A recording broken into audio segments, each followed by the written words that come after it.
You know, but you know what the weird thing is? I mean, something, the things that stay in your mind are fucking, sometimes that you'd be like, why am I even thinking, why does this pop into my head? But you witness things in life. Yeah. And I witnessed, there was two old guys in a bar talking something similar about, I think, some GA player or whatever who's long past. But they were going on about, his wife was great looking girl and all that. You know, the old boys like, she was, and the lovely people, I know, far away, that kind of thing. And one guy goes, she was a bit of a cunt though, isn't she? You know what I mean? She'd fucking hard work, I'd say. And he goes, yeah, but he's the kind of guy then that would make that work without really requiring effort. It was like they were naturally locked in.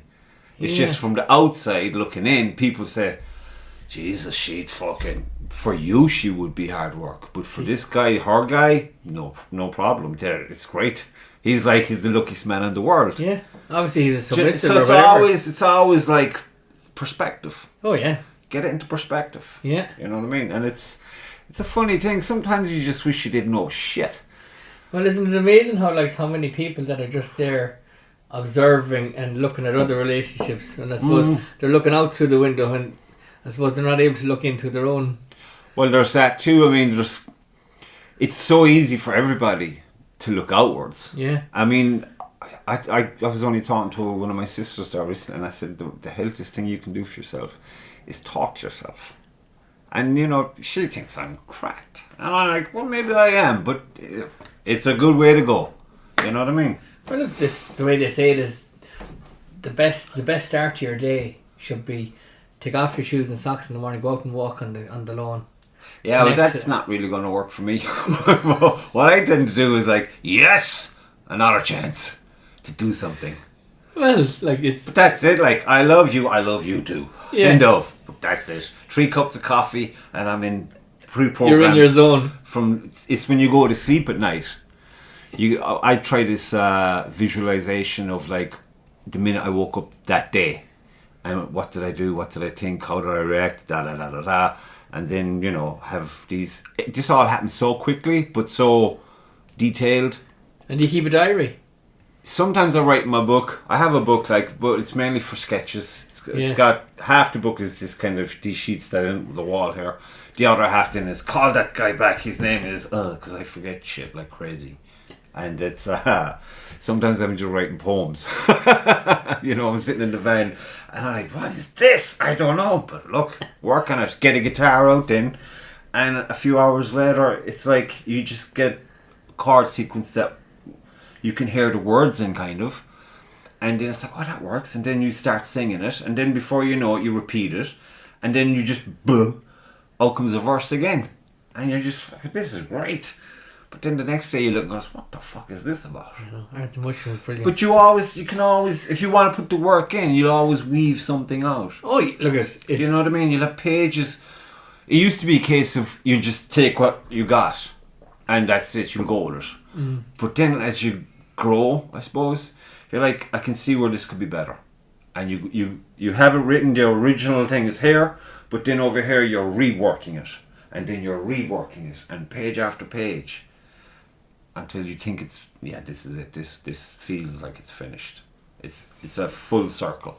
And do you ever think then that you know, like they say that we operate on whatever percentage of our brain capacity, right? That I think you may have an extra 2 or 3% on everybody else, because you must, like, obviously your brain is working on a different gear ratio or whatever to other people. I don't know, it's hard to say. I mean, it's easy to get caught up in like, it's because they're an artist or they're creative or they're this or they're that, right? Well, it's more than that though. But I think everyone has the same fucking thing. It's just they're not. Another thing I was saying, like they haven't opened themselves to it. Yes, it's like you have to. They're distracted so easily. I'm guilty of being distracted myself. Sometimes I'll watch just a day of shit. I know in my heart I'm getting nothing from this, and I even say in my head I'm like, what are you getting out of this? And I'm like, nothing. Then what the fuck are you wasting your time for? It's like, well, it's a bubblegum day today. I just need a break. Yeah. I just want to laugh. So I'm watching funny videos and shit, and all of a sudden lately, all these shark fucking things are popping up, and like, oh my god, I didn't need to see that graphic death right there. Yeah. I don't need it. Morbid, whatever the fuck. But at the same time, I'm at my most productive creatively when I'm in a melancholic state of mind. And I sometimes I miss it. Sometimes I lull it back if I can. But in the winter, in the depth of winter, it's like, you know, it's like you're going to see your mistress. Not that I would know, but from what I've read or heard, it's that kind of anticipation that's like, oh yes, gonna be, wonder what'll happen. Because I know something's going to happen. Because you just get into this fucking beautiful place in your head. You just get these lovely feelings in your head. And it's just like whispers of fucking want.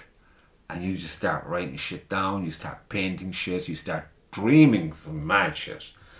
And it's like, I could be talking to you as we are now, and I can actually see the physical painting finished in between us as if it was like projected there.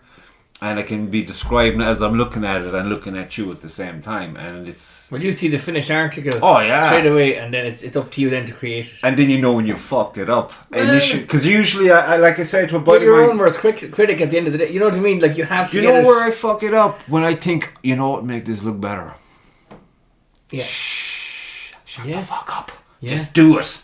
Do it as quickly as you can. That way you'll have the energy left on the canvas.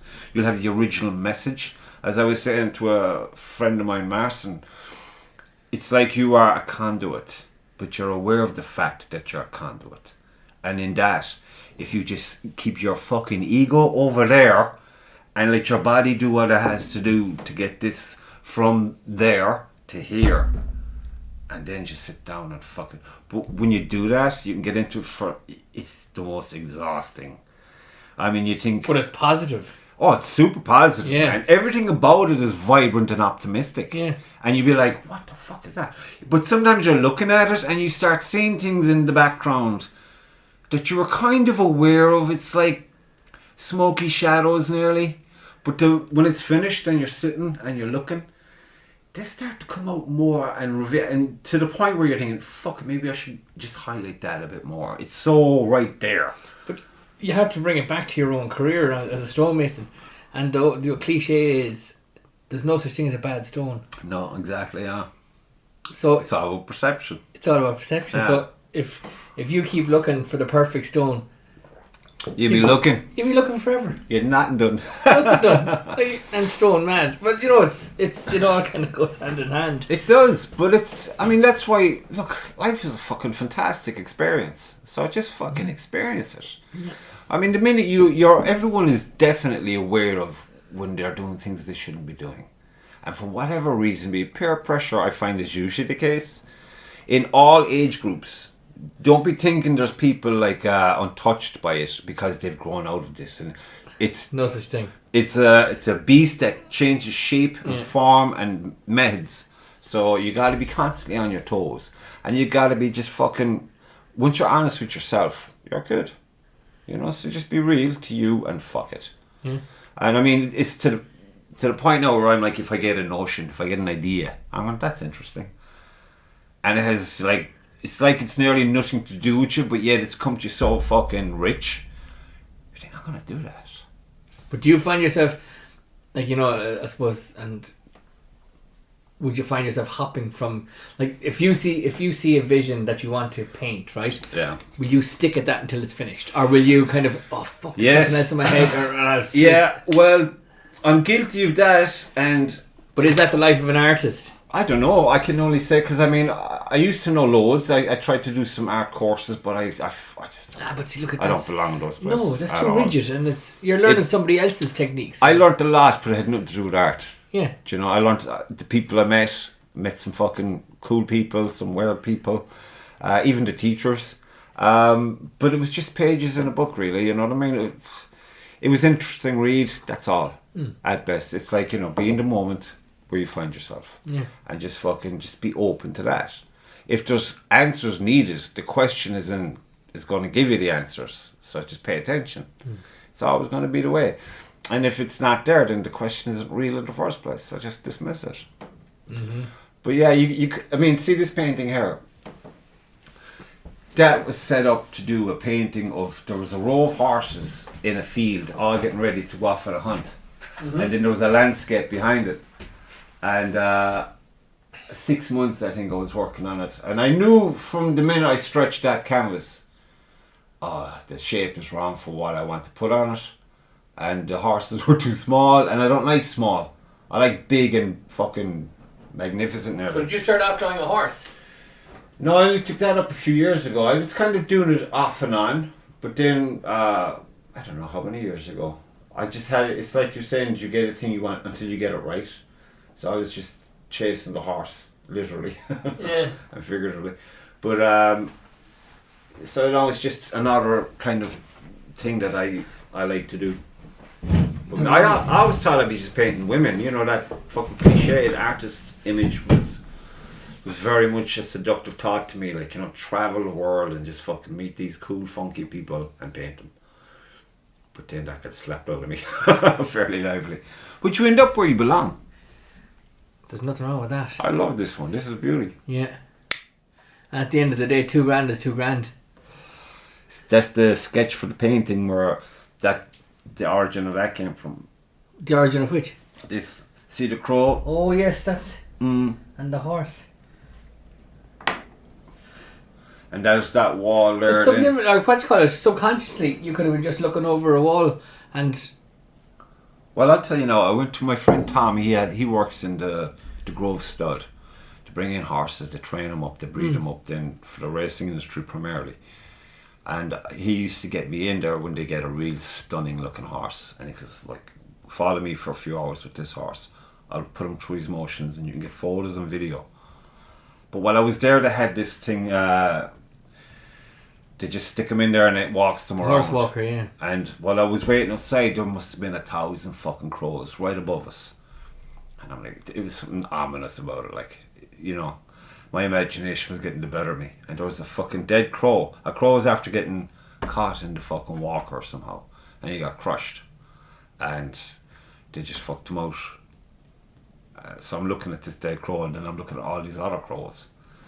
And it just got to my core. Like, there's something, you felt like you were trespassing on something. Do you know? It was just not comfortable. And I think that might have something to do with it.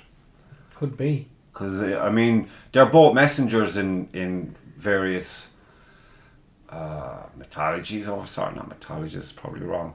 But the horse and the crow are messengers. Yeah. So you got to pay attention when they show up. Well, in Irish mythology and like rich as fuck. And then I suppose Native American mythology. And they're very similar. Very similar. Even there's a photographer there in the black and white days.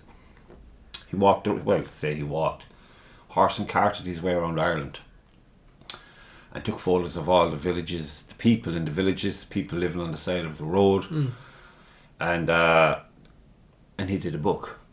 And all these cool black and white photos, and it was always like there was always an old woman who's kind of the boss. She's the matriarch. All over the country. And then he went to America. This now was when there were still Indians, like. Alright, they were all kind of camped up at this stage, but they were still there, you know. On reservations. Yeah, and he was going around taking photos of all, and he said the similarities were fucking staggering. You know, with all the shiny stuff that the woman would wear over the years, the jewelleries and it's just like magpies, and yet they were the one that they'd all go to for counsel and shit. The same structure was there, and backed into the mythology as well. You know, there was a lot of strong similarities there. Like, you know, I loved the fucking Native American Indian thing. It's I can remember the father had this leather fucking bound book. It was proper, like, and on the front of it there was this kind of oval shape with this horse and this fucking Indian, a painting of this Indian. He's holding this big feather staff, spear thing, and it just looked so regal, magnificent. And inside the book then there was all these old black and white photographs of all the treaties that were ever signed with the United States of America and the Indian tribes and all the chiefs, and some sketches, a lot of sketches. We say 50-50 black and white photographs, sketches. And I used to I didn't even read it half the time. I was just fucking looking through all the photographs and all the paintings. I was just captivated. And then when that movie came out with Dances with Wolves, even the fucking name of it, like Dances with Wolves, it's like a punch in the head. There's just it's so packed with weight. It's just magnificent. And then the movie, it was just, I think that's why I'm a big Kevin Costner fan, because I mean, he gave that so much credit. And was Graham Greene in that? Having the foggiest. The Indian, he always oh yeah, he's in everything, that guy. Yeah. But that now and Last of the Mohicans, but Dance with Wolves for me was just the best. Yeah. And you know, in making that movie, they actually saved one of the tribal languages. All right. Because there was like the Last of the Mohicans, like, talk about that. Some old lady, she couldn't read or write, but she could speak. And they got another Native American who was like a scholar. And they sat with her for months, or maybe even 2 years. And in the course of that time, they got the alphabet, if you will. They got all the language down, and they saved it, which is like pretty cool. Like, well, good positive that came out. Yeah, it is a positive, you know. Because normally the white man just went in, like you were just saying there about the treaties. Every treaty was lied. Oh, like they were all broken. Look what they're doing to Russia. Yeah. With NATO and all that shit. Yeah. It's nothing changes. Everything changes, yet everything stays the same. Oh, it stays the same. And that's why I tried. I mean, I tried to have nothing to do with politics, because like when I was 18, 19, I was like, you know, you keep tabs and stuff, and you think these guys are full of shit. They're just criminals, every one of them. And that was my mindset then, and that's my mindset now. And I find it hard to have anyone. You'll meet some lovely people who are politicians. But that's all they are lovely people. It's the machine that they're involved in. Yeah. And look, they probably believe that they're going to be the one that breaks it from the inside, but I've yet to see it. They've fucking given that, what's her name? The European lady. Didn't they give her some vote there? Was it yesterday or today? Von der Leyen. So it's like, you know what I mean? It's a pantomime. It's all it is. Yeah. And look at the state of America with the two oldest fucking guys in the world. That's like I give up. I just give up. A nursing home wouldn't take Biden now. Not the fuck. Like, it's ridiculous. So yeah, I try my best now to just. I'd sooner be looking at fucking cartoons for the day than fucking paying attention to this bullshit. And then it's like, I mean, I say it so many times, but until the enemy's at my gate, then it's revealed itself without a shadow of a doubt, and then you can attack it. And so, well, people will say it's too late then. Yeah, but you get a noble death, surely, bit of God. There's something to be said about that too. You know, the guys who go fucking, the hunters who'll be killed by the bear, but they're not running when they get a chance either. They're just, you know, fucking give you something now, and off they go, you know. Yeah. There's something about, there's like a responsibility to yourself, not to fucking shy away from it, like. But you can't, the way I've seen it, even just go before the whole COVID bullshit. You just feel it right here that this is fucking, there's something amiss. It's something profoundly huge is amiss, and you just feel like you're fucking. I'm not joking you, but I'd say it was maybe 2 weeks before all of that crazy kicked off. I had the weirdest dream.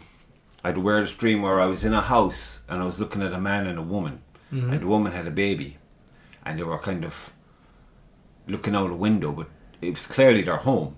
Right. And there was a suit there sitting on a stool smiling at them and la. Like it. But if you don't, and then you looked out the window and you see these thugs waiting for his command or whatever, and you just felt this. Well, the threat, is it? You felt you immediately knew there was a threat, and you knew that he was the source of the threat. Yeah. This smiling fucking lying cunt, and these are my guys. Are going to Goons. do my. So you're thinking, get him, and head off the snake kind of situation. Yeah. But the dream ended before I actually. Maybe I was just not even physically there. If you know what I mean. Yeah. It's like you're just. This is a scenario you're seeing. So basically, what it told me was there was going to be something's going to come into your home. So be fucking aware, be on your lookout, kind of thing. And it's not invited in, and it's threatening. So you've the smiling face, and you've the foot soldiers out there attached to that smiling face. But you look at that metaphor now. Metaphorically, what you said there's a threat to your home. Yeah. That's exactly like there's a threat to everyone's home now. 100%. But see, the home is the strongest bond. That's like it's unbreakable once the family unit is together. Yeah. Do you know what I mean? 100%.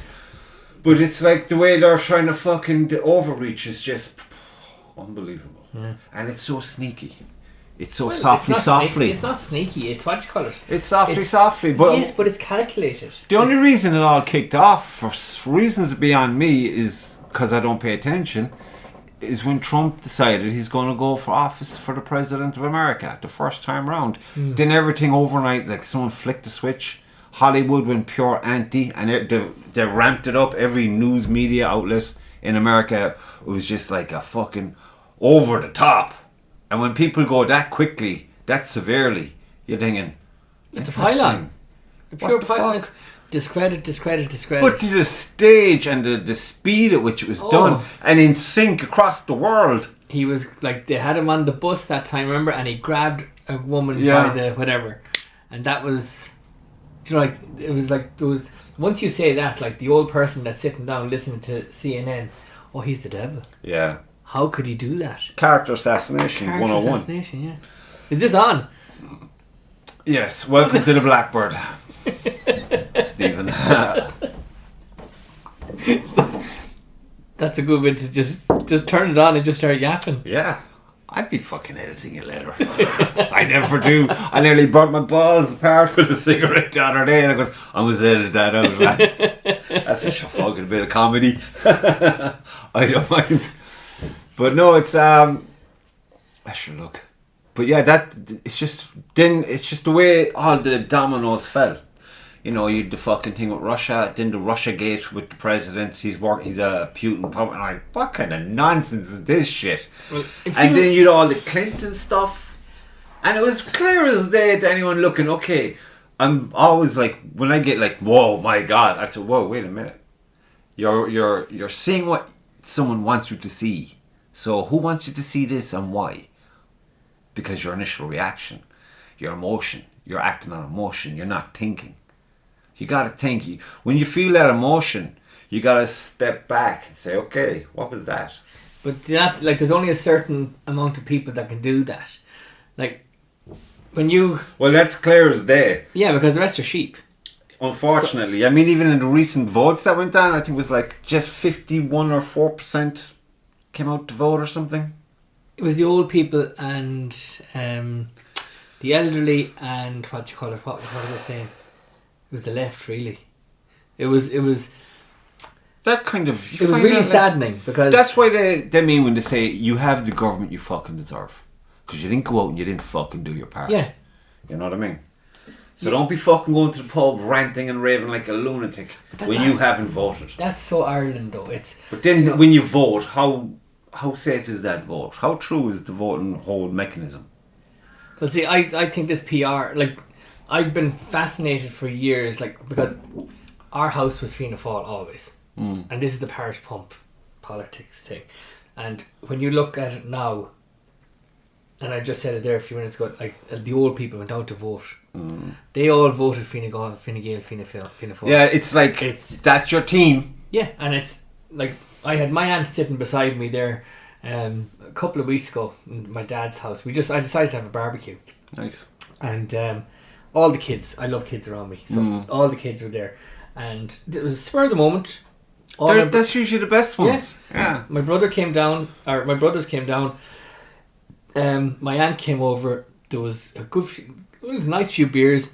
She had a few glasses of wine, and was all excited about the local elections coming up, and she could not wait to give her vote to Fianna Fáil because her father always voted Fianna Fáil, and my dad is sitting beside her. My dad had a stroke a good while ago, and I have him.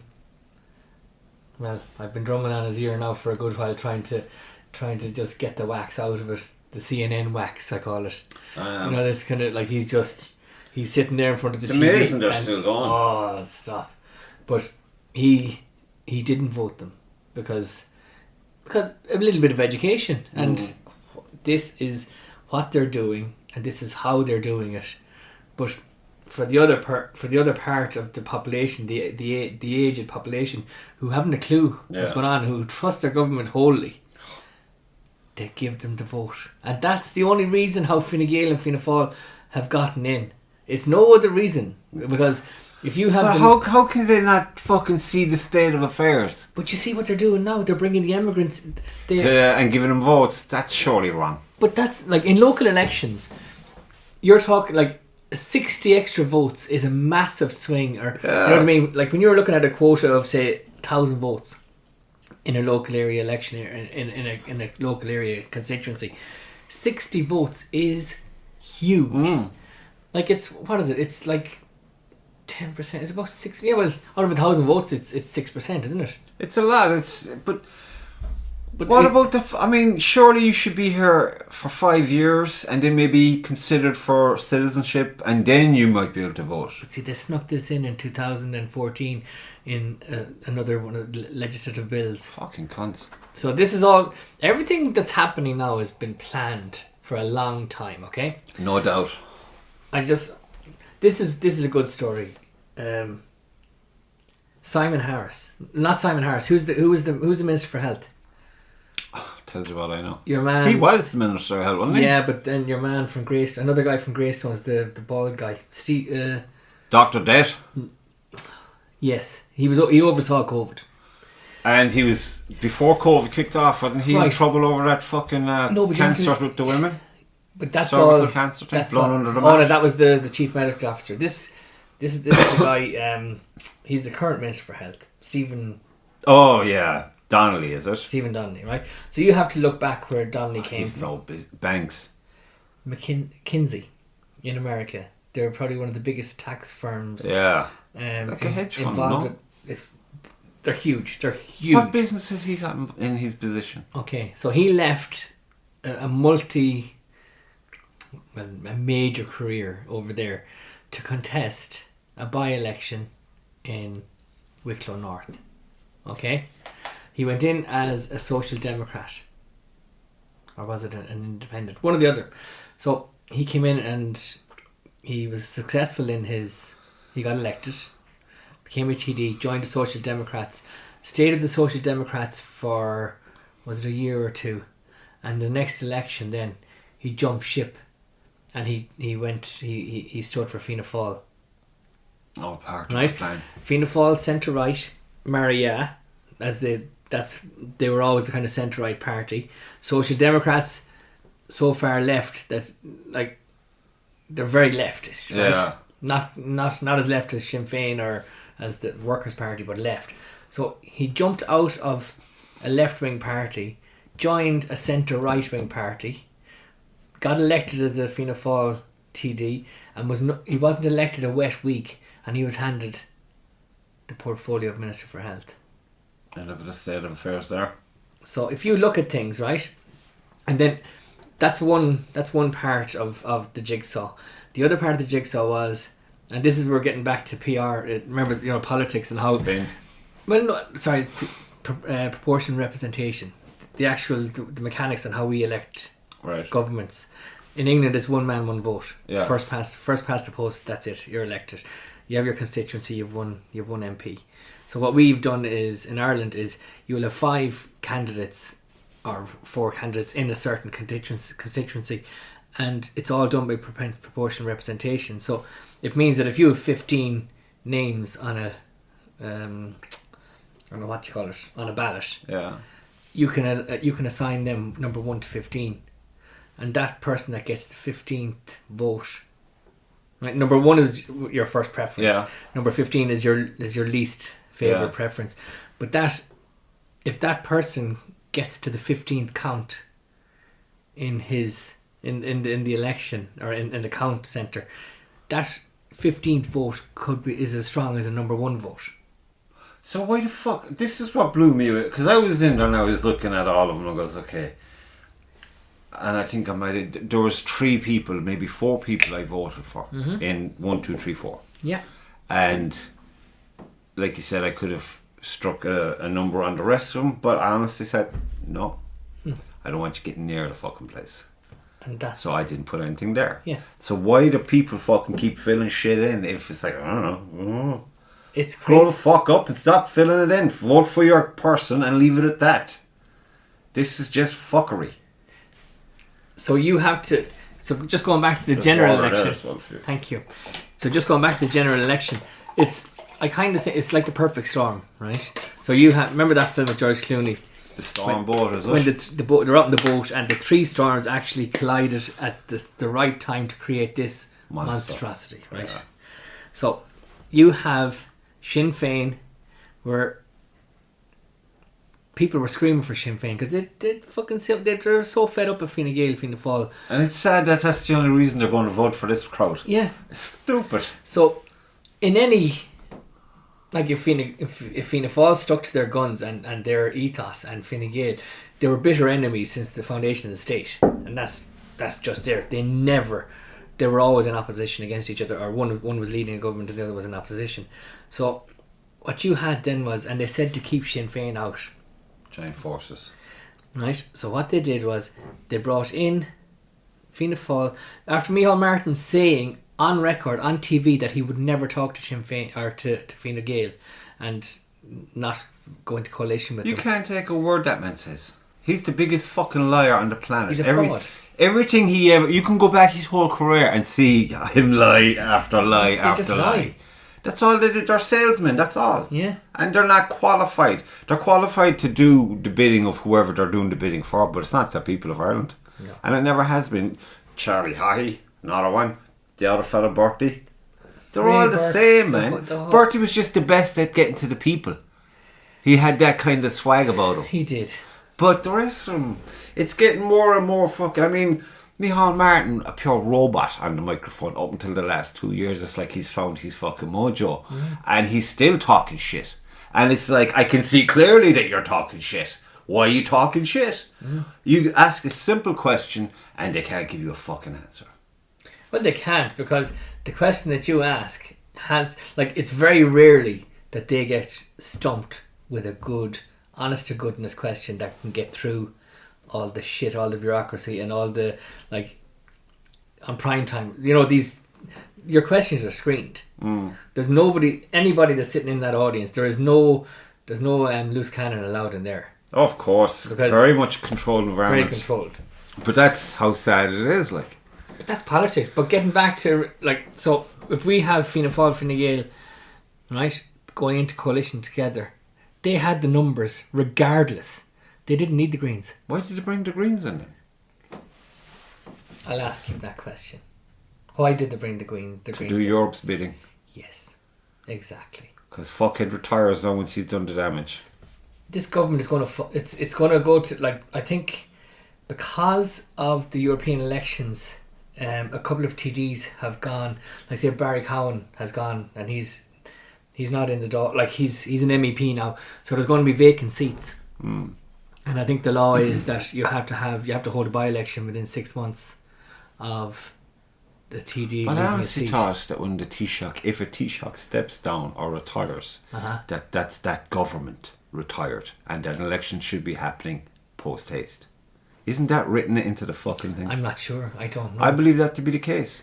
Okay. I was reading up on it and someone had a fucking photograph of, and they highlighted the thing, and you had the fucking legitimate fucking legal paper, and it's like, I don't mind that.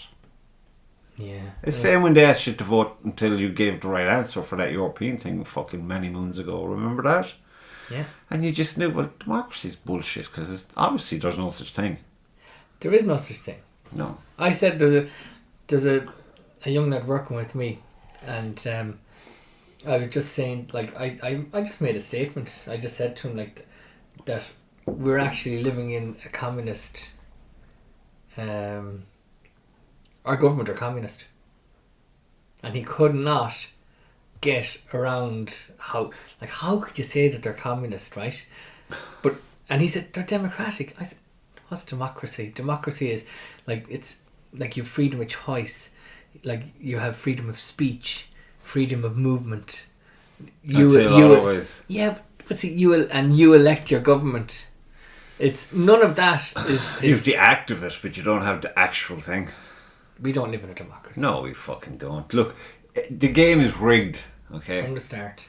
It's fucking rigged even from day one. It's been rigged, you know, and it's. But the funny thing is, it's all there in front of us. Yeah, it's all in the archives. It's all written. But it's look, all recorded. Their biggest weapon at the moment is the media. Yeah, and I mean, I had a way of looking at the world and thinking about the world pre-COVID, and all COVID has done is confirmed everything for me. And it was a sad day, and I was enraged for about a year, just about being fucking damn it, you know well, what I mean? They pulled the wool over our eyes for since we've been. But I mean, we all knew, like you said, even with the whole fucking church thing, it's something like that. Everyone surely fucking knew what was going on, and then you hear all this. This is why I hate when I hear the fighting Irish. Oh, really? Where the fuck are these fighting Irish you talk about? Because I mean, for whatever reason, in my head, I was thinking when you'd hear something happening, oh Jesus, there's going to be war tonight. It's a misnomer. And nothing happens. No. Nothing happens. Not even a bad word. Alright, you had the Taoiseach apparently get a bomb threat at his home. No, this is fucking pure silly buggers bullshit. This shouldn't happen. In our day and age. Absolutely. 100%. Yeah. But it shouldn't fucking... Now, first of all, this is how Scooby-Dooed I am with the whole thing. Did it even happen? I don't think Who so. said it happened? Yeah. And now the story begins. Well, now, what inroads are they going for now? What other thing do they want to take from you now because of this story? You know what they're taking. The next one. This government is gone in 6 months, right? Next major bill that's going to be passed is what? Hate speech.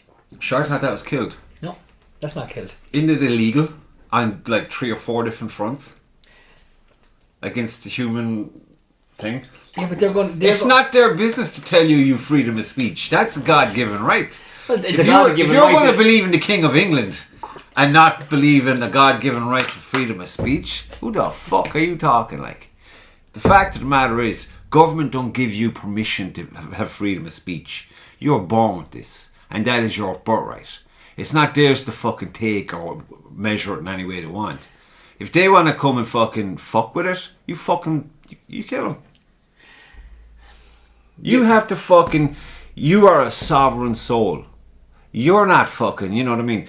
Well, you pay the taxes for the things There's only strength in numbers. No, there's not. There's strength in the individual. Without the individual, you have no society. Well... The individual is way more important than any society. Because a society is only a collective of individuals. Yeah. So if the individual is gone, society is gone. Now, an individual is a sovereign entity. End of. A living, breathing, sovereign entity. Okay, if you bring it back then, in the eyes of the state, as soon as you're born... The state's gone blind, son. But look at... As soon as you're born, you're given a number. Oh, I agreed to the number today. You're given a number regardless. You are an asset of the state. As soon as you're born... I am. As soon as you're born... Free man. Well, you've got your social security number, or whatever you call it, your PPS number. Yeah. And that's it. You are... Tagged. You are tagged, and you're a tax machine for the government. Okay? Do you know when income tax was... Wasn't that meant to be temporary? Yeah, 30 or 90... But I'll tell you the fucking nonsense that they're getting away with because the people are not doing a fucking thing. Yeah. And it's like, oh, let's not cause any trouble. Are you fucking kidding me? Look at what you've left for your kids. Look at the shit that... This is their homeland. And you're going to let them just take everything? Well, and then blame your kids, your grandkids, your fucking great-great-grandkids? That's what you're going to allow in your time. Everyone will say, but look, you've only one life. It's a short life. I want to have the best life I can have. I'm like, fine. I'm not asking you to pick up fucking arms, but use your voice. Use your mind. That's all I'm asking. And you don't have to fucking go on these stupid marches and shit. You just find out who their buddies are and you stop buying their fucking products. And I tell you what, you'll see a fucking change. In 2 weeks, you'll see a fucking change. Like, boycott. And you don't have to do a fucking thing. Boycott left us with something a very powerful That's weapon. the only thing you have to do. And it's the simplest thing to do. It is, yeah. You know what I mean? Fuck. Like, There's no need for violence if you think. Yeah. If you think you can do everything that you need to do. But if you know, it would be better if you all got on the same page for a month. Well, if all they covet is the dollar or the pound or the euro, and that is all they that's do. all they want, and power. That you can quickly exhaust that, or like just kind of. You can dent it significantly for them to say shit. Give them what they fucking want. Yeah. And we'll try it out another date. But at least you get your here and now, your life, your time. And it's. But then, look, why would I waste my fucking precious time, again, in trying to convince a nation, or even a fucking room full of people? Because people have been we're all conditioned. We're all been fucking spoilt. You know, central heating and all that shit. And now you're paying through the nose for it. But at the same time, it's like, you have been conditioned from school. Even while you're in the womb, you're being fucking fed whatever your mother's taking in. So we don't even know what we fucking completely are, and we're far more than what we're putting up with at the moment. I've read a few. I suppose since this thing started, like since COVID and all that, it's just opened my eyes. But like, I used to come home from school, and my mother was on a crusade. Like, she was a very religious person, and like you couldn't say anything about the priest or anything like that. She'd be down your throat. Oh yeah. But she had a thing for the Freemasons, and my mother was a nurse. She that was her career as a nurse, but extremely. Do you know what to say about nurses? Go on. There's like whether they realise it or not, but the majority of witches seem to end up in that profession. Well, they're healers. Yeah. So that's all. It's all the same. Yeah, there was a fucking... Sorry not to interrupt you. No. I will forget this if I don't get it out. But you know, when the Vietnam War was on, there was all these nurses. There was covens in every city, like, and they would they had these meetings because of the Vietnam War. There were so many men being sent off to this war, and they were like, I don't know, we should fucking, when we're giving them their medical or whatever, photocopy their hands. Just say, oh, we're just going to photocopy it, blah blah blah, and then they took all the photocopies, and then they go all back to the covens, and they'd study all the palms, and they'd mark each one by, after reading it, he's not coming back, he's not coming back, coming back, yeah, right. And then all the covens got together, they all shared the information, and when the war was all dead and dusted, they had like fucking 99.9% success rate with their read. But who came back and who didn't come back. Jesus. So you can't be fucking... Look, the media would love to call you a fucking nut job, a fucking... what's the tinfoil hat? All these expressions are there to intimidate you. Well, it's to shout and you to down. get you into fucking line. It's to shout you down. Don't you dare think. Who said you could think? Yeah. You should set them on fire. End of. Just set them on fire. Because they're ill-equipped. They're fucking ignorant. They're totally ignorant. They're fucking sheep is all they are. All they want is this fucking magazine lifestyle. Oh, I got the house, I got the car, got the kids in college, blah, blah, blah. God. Got the wife, the mistress. They're simple base animals. False. And if you... Where the fuck where's Veronica Guerin today? Well, she was... Do you know... Where's her elk? None of them. She was ruffling feathers of... She was rattling cages of the paedophiles. Apparently. The Robert De Niro people, well, apparently. Yeah. Oh, he's a paedophile. Apparently, I mean, he has been charged in Paris. Or, well, you know, there was a case put against him. They're all, like... That's maybe why he hates Trump so much. Yeah. Because Trump wants to get all that shit put away. Well, that's why he was building the wall in Mexico, is to stop the transportation of all the kids up through Mexico from Central America. But that's the thing, though.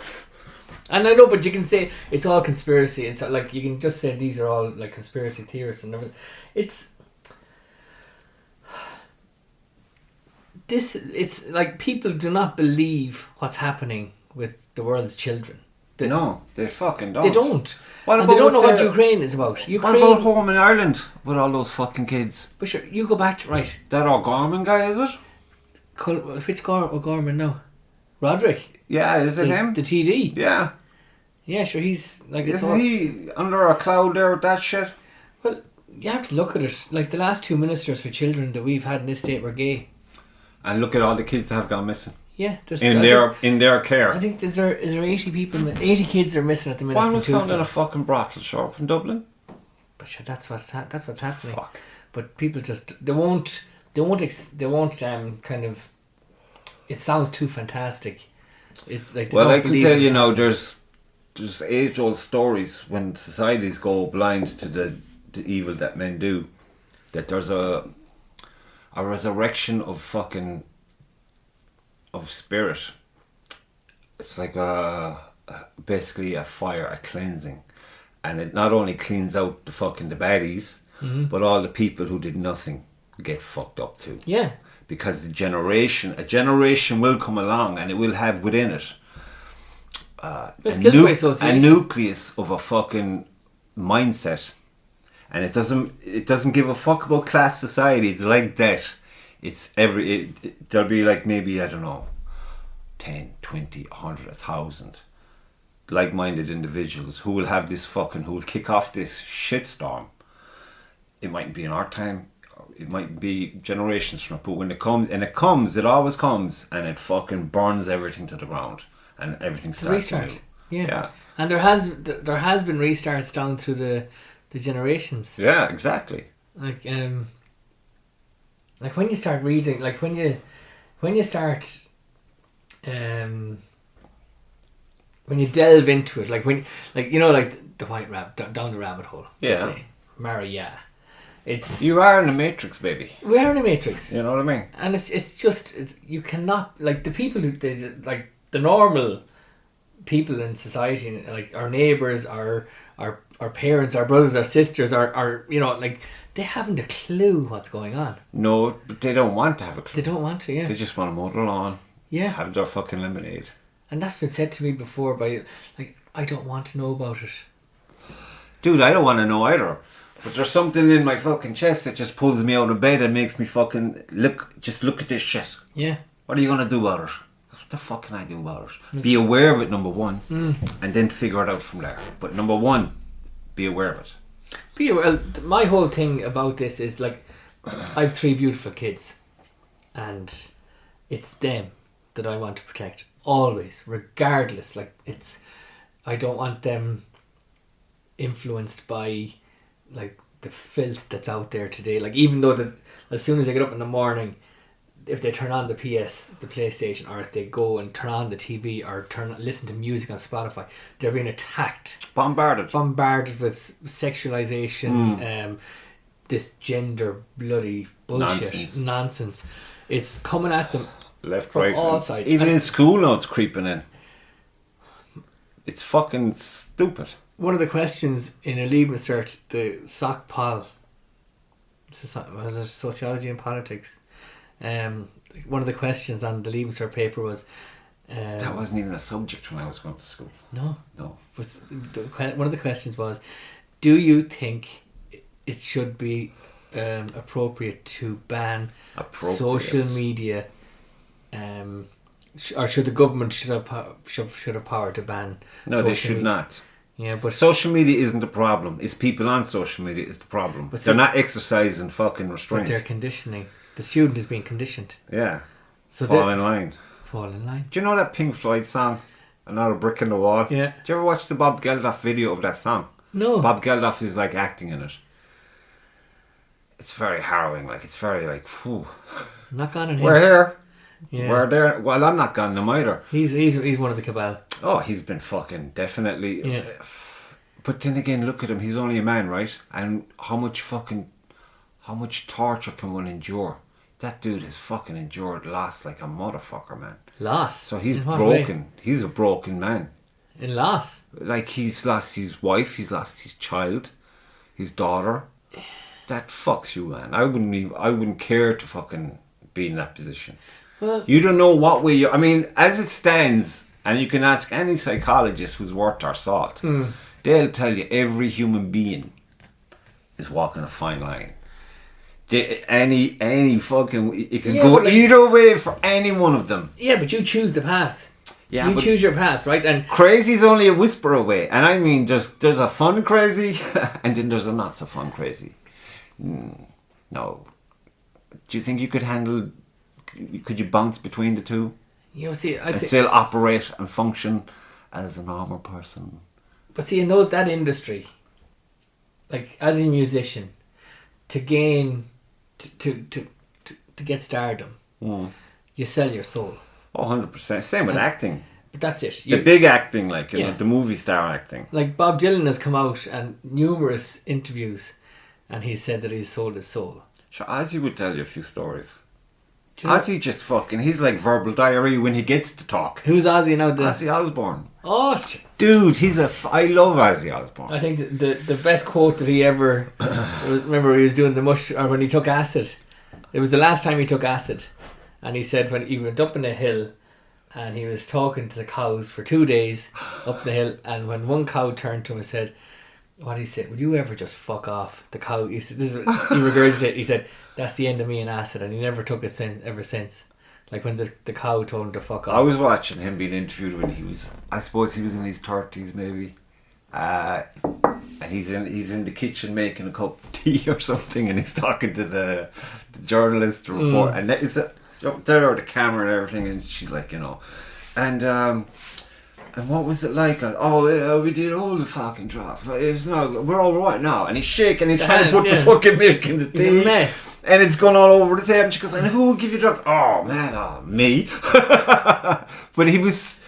I love the contradictions of him, because it's not like he's trying to project a particular image for you to go, wow. He's like, well, look, I'm a fucking mess. Fuck you. Yeah. Take it or leave it. And that's the way it should be. Fuck you. Well, he has a platform to... Do you think he's aware of that? He's not aware of that. Some days he might be, but other days it's like, but he's there to entertain, right? He's there to sell records. That's at the end of the day. Most of these guys, especially him now, he's one of the fucking, I mean, if he's not the last, they were in it for something, like they just didn't want to work in the industrial fucking town that their dad worked in. That wasn't their life. They had a dream and they believed in it, and they went fucking hell for leather. He was always the outside. They didn't want him, but it's just, he was just so fucking good with his band that they just broke through. They didn't want him there. Right, well, here's another angle then. Okay. You have, going back to these guys that sell their souls, right? Stones sold their souls.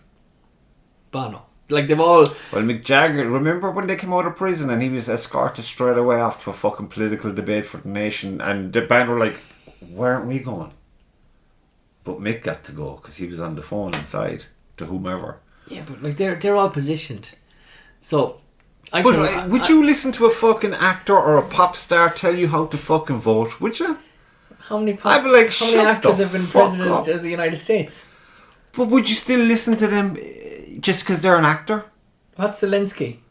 He's a fucking war criminal is what he is. But he's an actor. He's still acting. But you know what I mean? On America's behalf. Yeah. But like, who else? Like these are all... But it's all a fucking show. Like, so you need your actors for that. Yeah, but if you bring it back, right? If you bring it back to local, to bring it back local, Fine Gael put out Nina Carberry this year in the European elections. No political experience, but they reckon, and this is the way it's gone now, we've become like so American that we will vote for a personality. Yeah. And that's the way it's gone. Is that Trump's fault, do you think? Because he seemed to...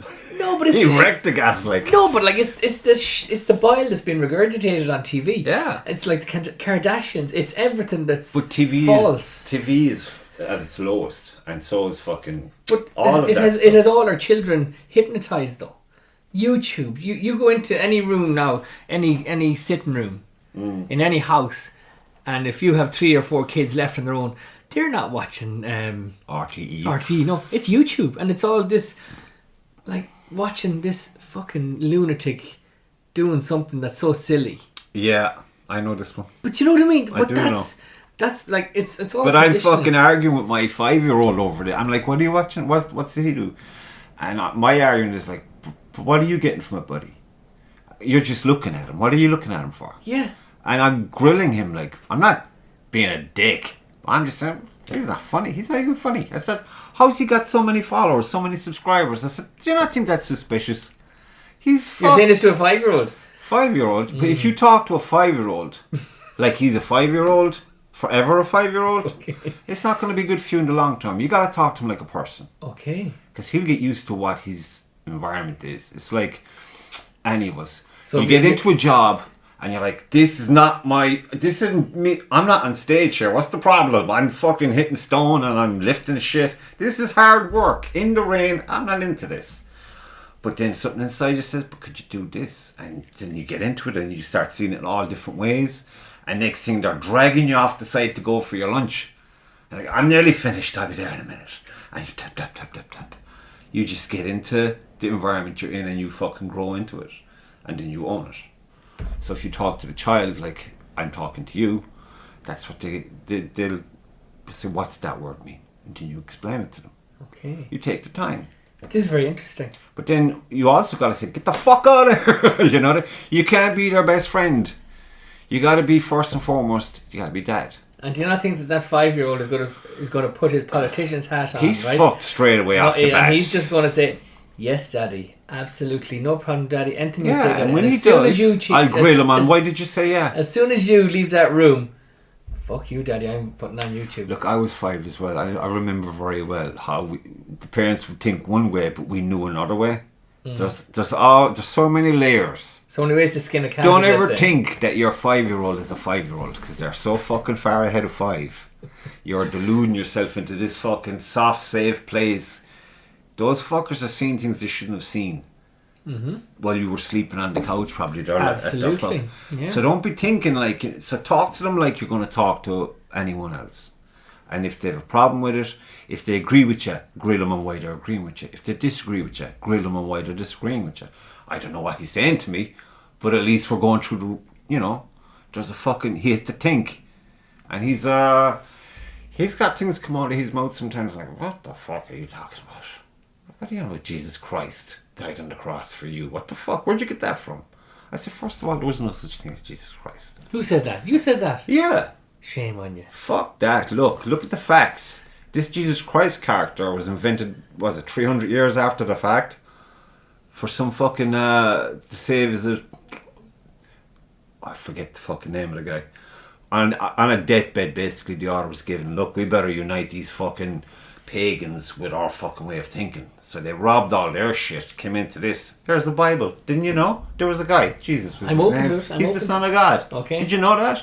And we're in charge now because the apostles, right? You know, his buddies, and this whole bullshit came along. Now you'll have all these guys. I find the people who get really ramped up about the Bible, there's a fear in them that they just don't want to admit. Yeah, but okay, it's like you have a book of 100 masterpieces, okay? Yeah. And when you go through the book... I actually do. I'm not sure, you know. Okay, and if page 55 to 70 is missing, or page 20 to 40 is missing, you're there like, fucking hell, where's all these masterpieces?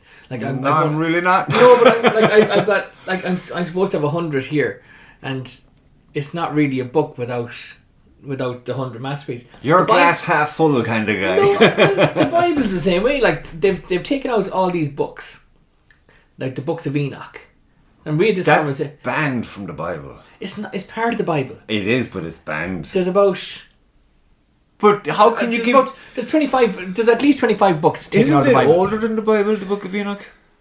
Well, these are all like Enoch was Who was Enoch?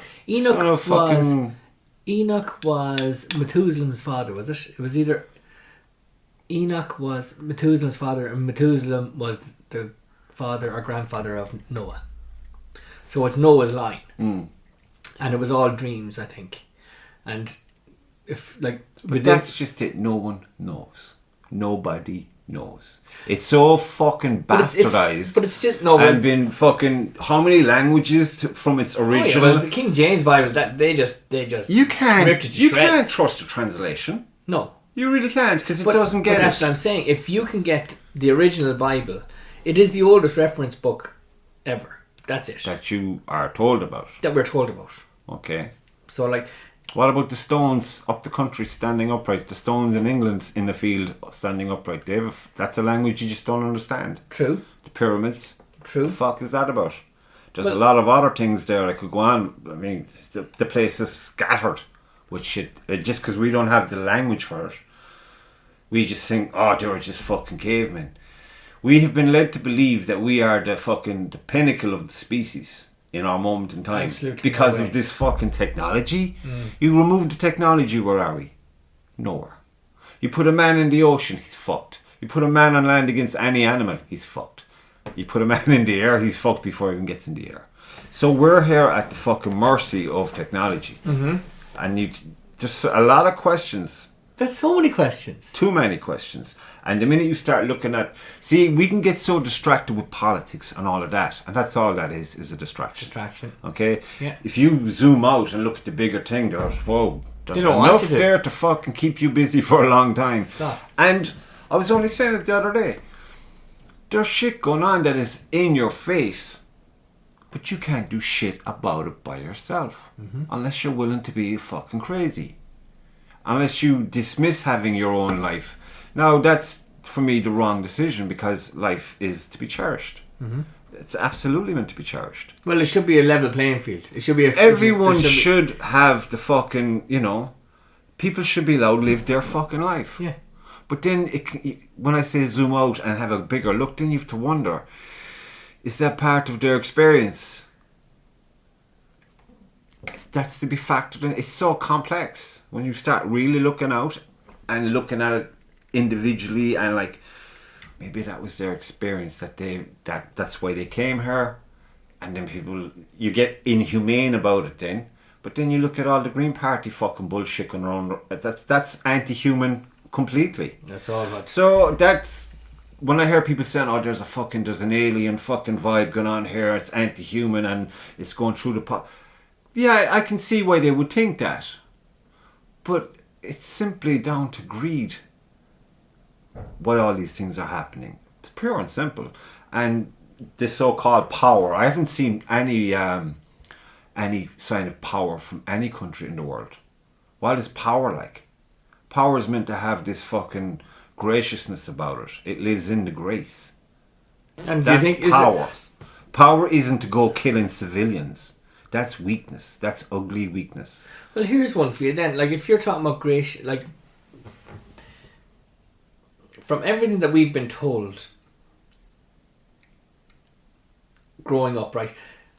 I can, like, things have just become so clear, like, as you read, but like, Muammar Gaddafi was up there with Mr. Adolf, right? He was not. No, he was a gracious leader. Yes, but this is what we've been conditioned, right?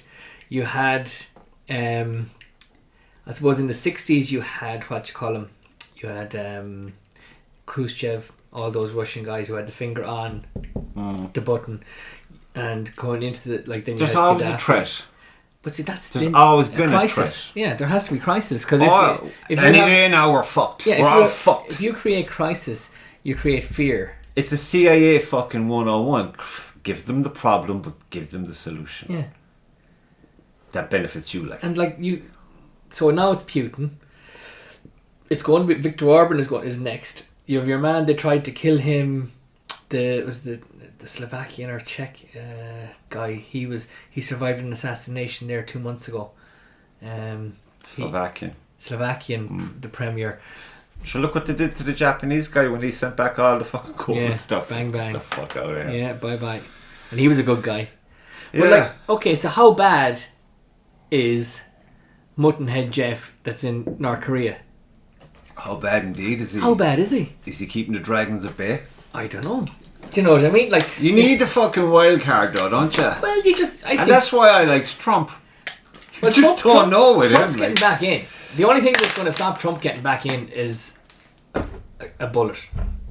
Well, I don't think they can do that. Mm-hmm. I mean, obviously they can, but I don't think they will. I think, you know what'll happen? There'll be a compromise behind closed doors. Listen, don't touch us.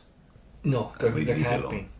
There can't be. Because the way they're panicking... It's good against evil. They've been threatened. They've been threatened directly. When I get in, you're all fucked. That has to have been a conversation between the parties.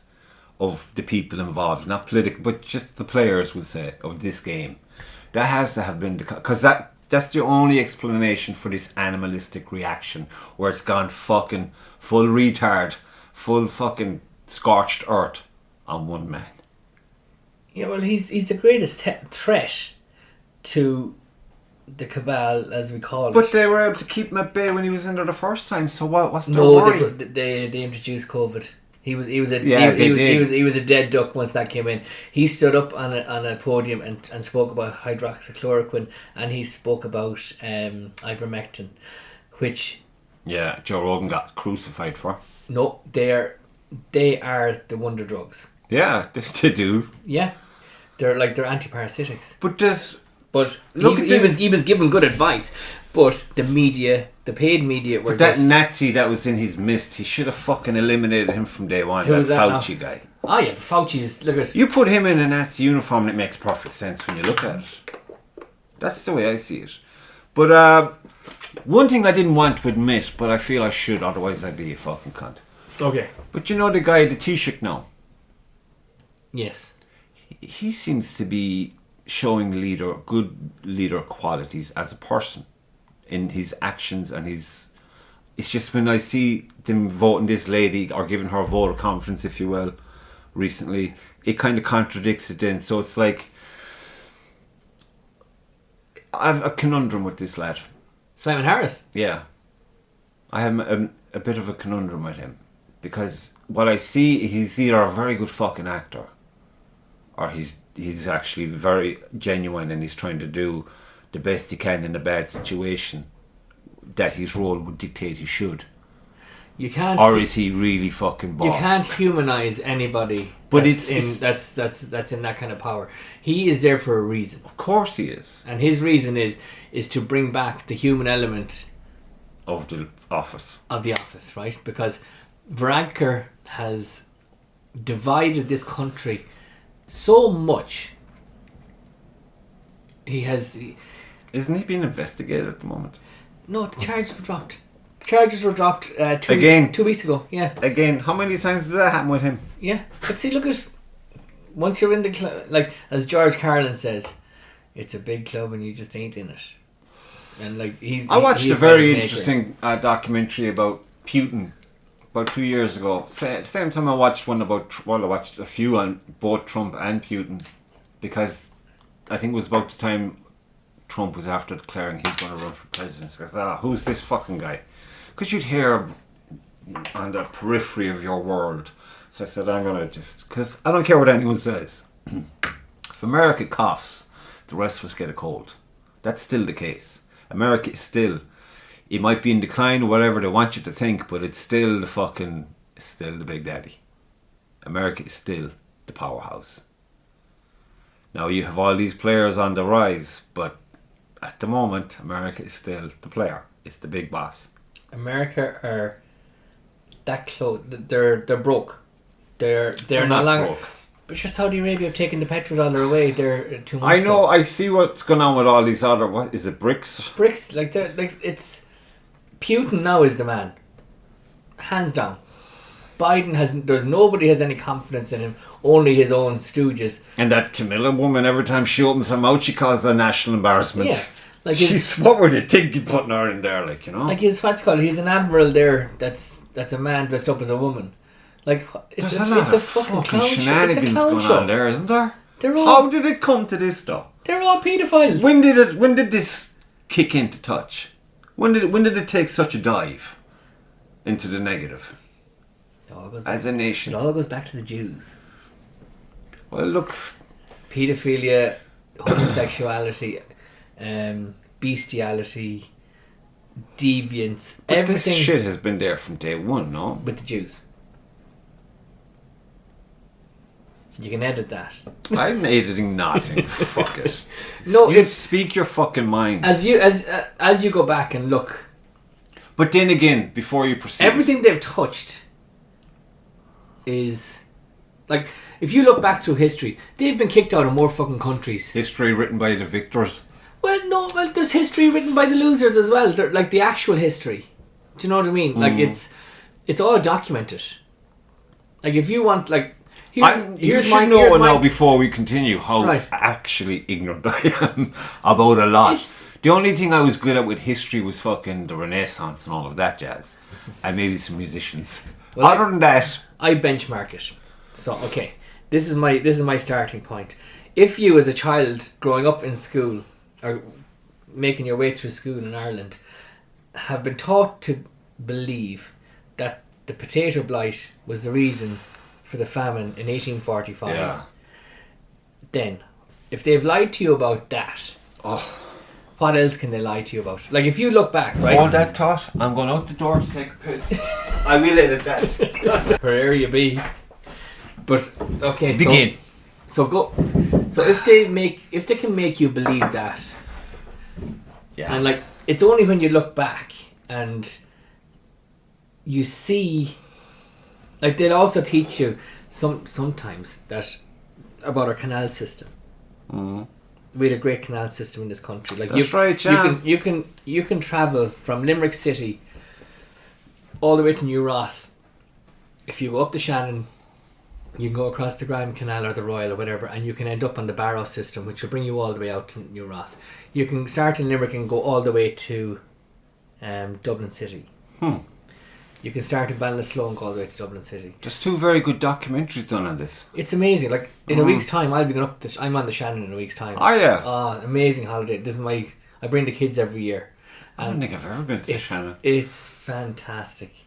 But there you see it. You see, like, the first lock that you pass through. Like, I suppose if you're going downriver from Banner, I always start in Banner and I go downriver. If I'm going to Lough Derg or upriver, I go up to, like, we're going to Lough Key this time, so we're spending 3 days in Lough Key, but it'll take us probably 3 days to get there. Really? And 3 or 4 days to come back. So, like, you're stopping off in little villages. Yeah. But each one of these villages was a merchant's post.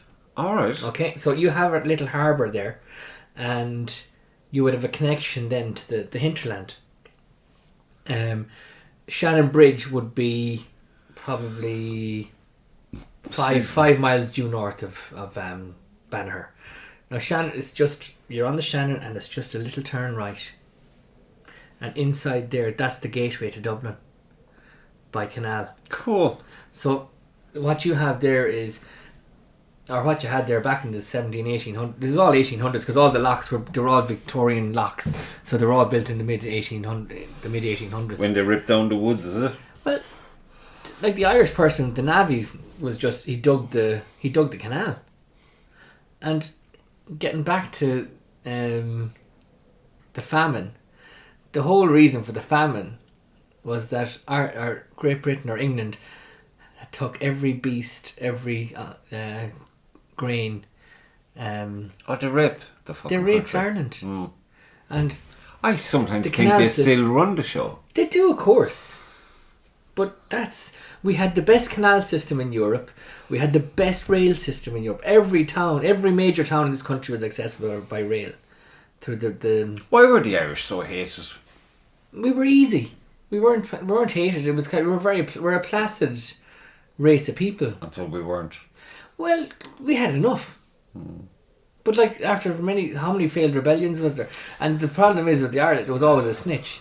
Always. Do you know? Fuck. So, but as you go, and so if they can, like, if Irish historians can put these things down on a copybook or a history book and teach it to their own people, knowing full well that it was genocide, that our closest neighbours actually were the cause of 3 million people either dying or leaving this country in the mid 1800s. Sure, look at what they've done to us now. We're not speaking Irish. That's completely a success on their part. Well, that was the English thing as well. You take away a language and you take away an individual nation's way of thinking. Yeah. Because your language is how you think. And it's your identity. It's our poetry.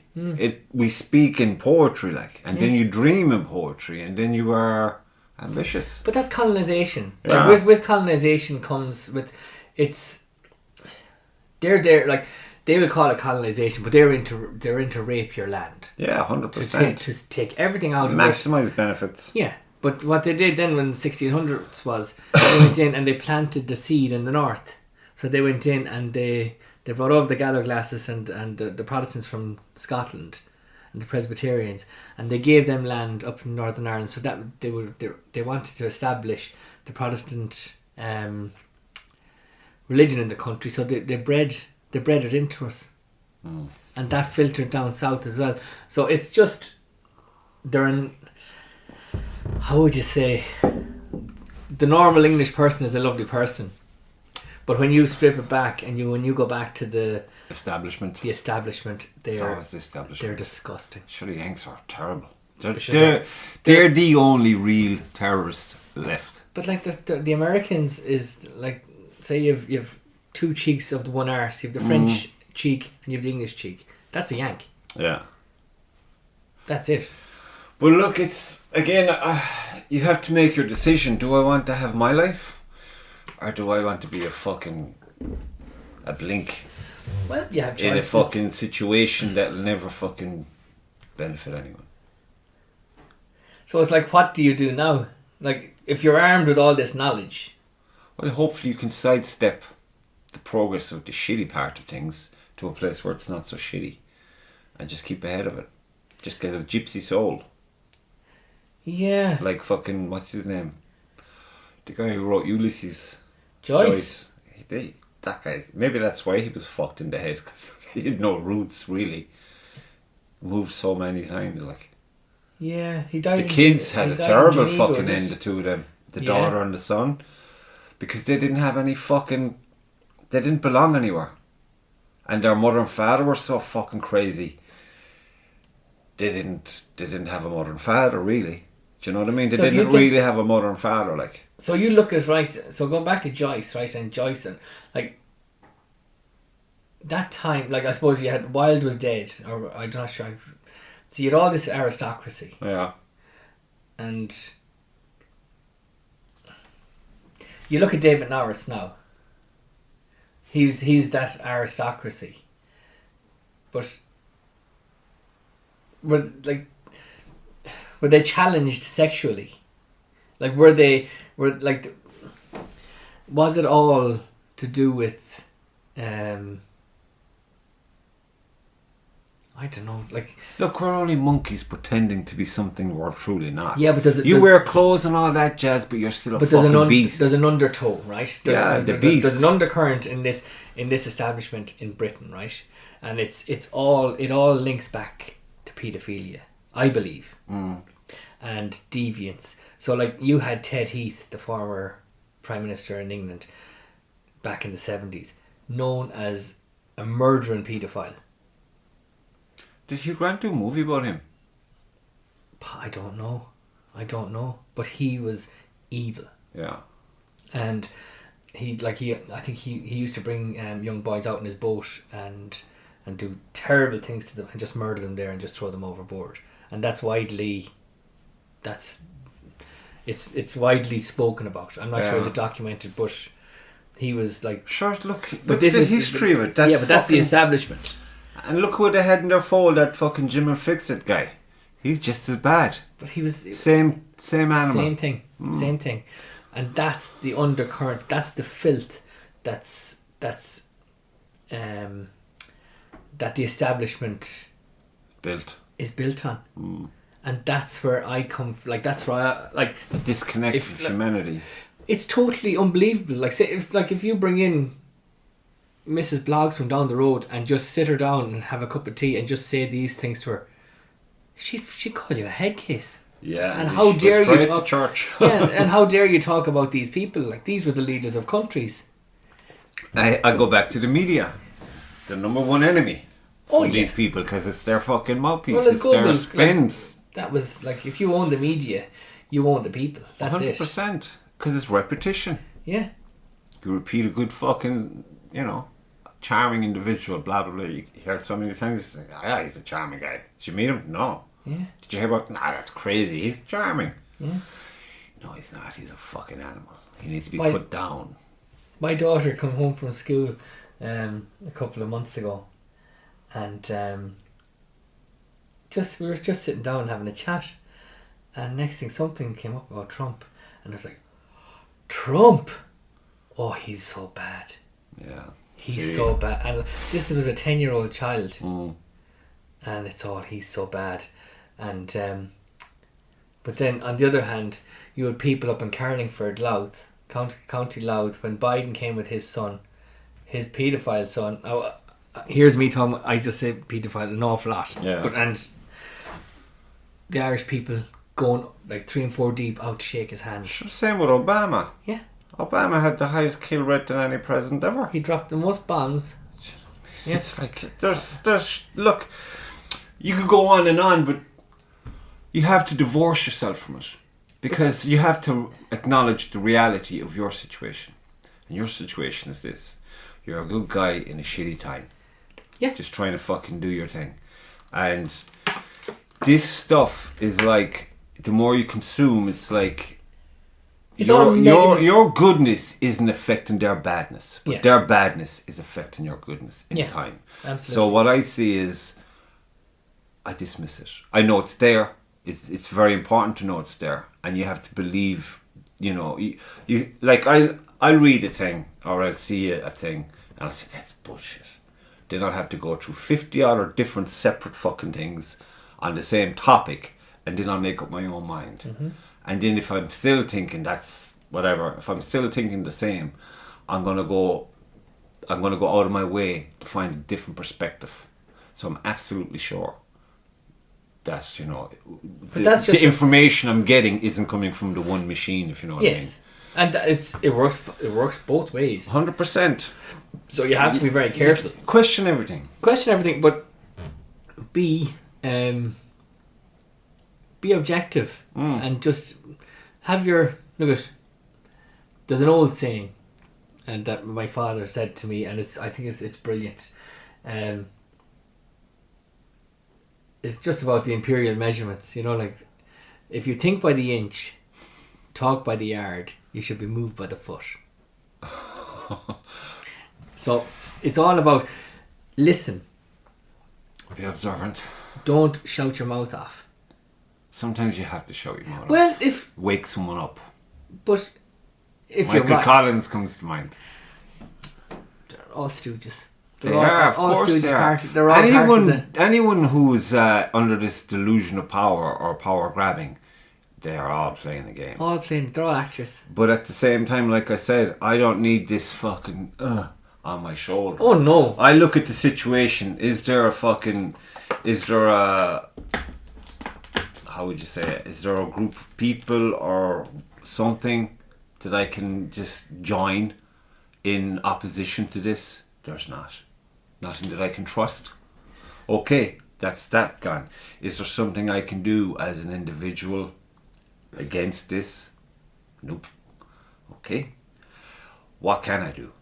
You can take care of your own fucking your own house. well-being. Yeah. Obviously you're number one. Yeah. And then because you're doing good, you take care of your own. Yeah. And that's all you need to do. And in doing that, you need to learn how to be a clown. You need to learn how to be a dope. And you need to be able to laugh. Absolutely. Don't let them take your laughter. Oh, yeah. And don't let them take your hope. Hope is a beautiful thing, and it's a real thing. And don't let them take you. Well, the main thing, I have, my mantra is, I went through a separation. And what I did, I was you're in a lonely place of separation and stuff like that. Especially when you have kids and everything and beautiful kids. So I went along and I met an amazing counsellor, and for a full year before work, I was sitting. Every Tuesday morning I'd sit in her office, and for 45 minutes I would just talk. Yeah. And she opened, I suppose she brought me to a place where I hadn't been in a long time, which is a place where life is just so amazing, right? Yeah. And that there's so much that you can do by just get on with your life, disassociate yourself from negative people and stuff like that. 100%. And as like the laws of attraction are there for you. So if you want to bring in positive people into your life, therefore you must become. You go, you take it. Yeah.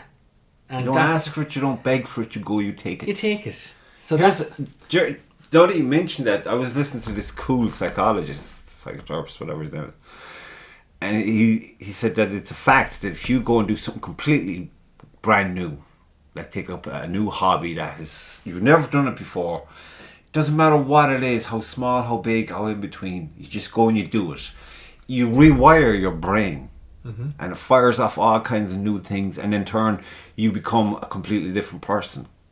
So it's like, throw yourself into as many fucking things as you can manage. Like, it could be something as silly as kayaking. Mm-hmm. And I don't mean the white water shit either. I'm not really that ambitious. I just want to float down the fucking river, get a different perspective, the lay of the land, and a bit of fucking muscle pain for when you're coming back against the current, just to know that you're there, and just take all that in. And that's a totally, how come I haven't been doing this forever? You know, it's an awesome feeling. And then you've the archery.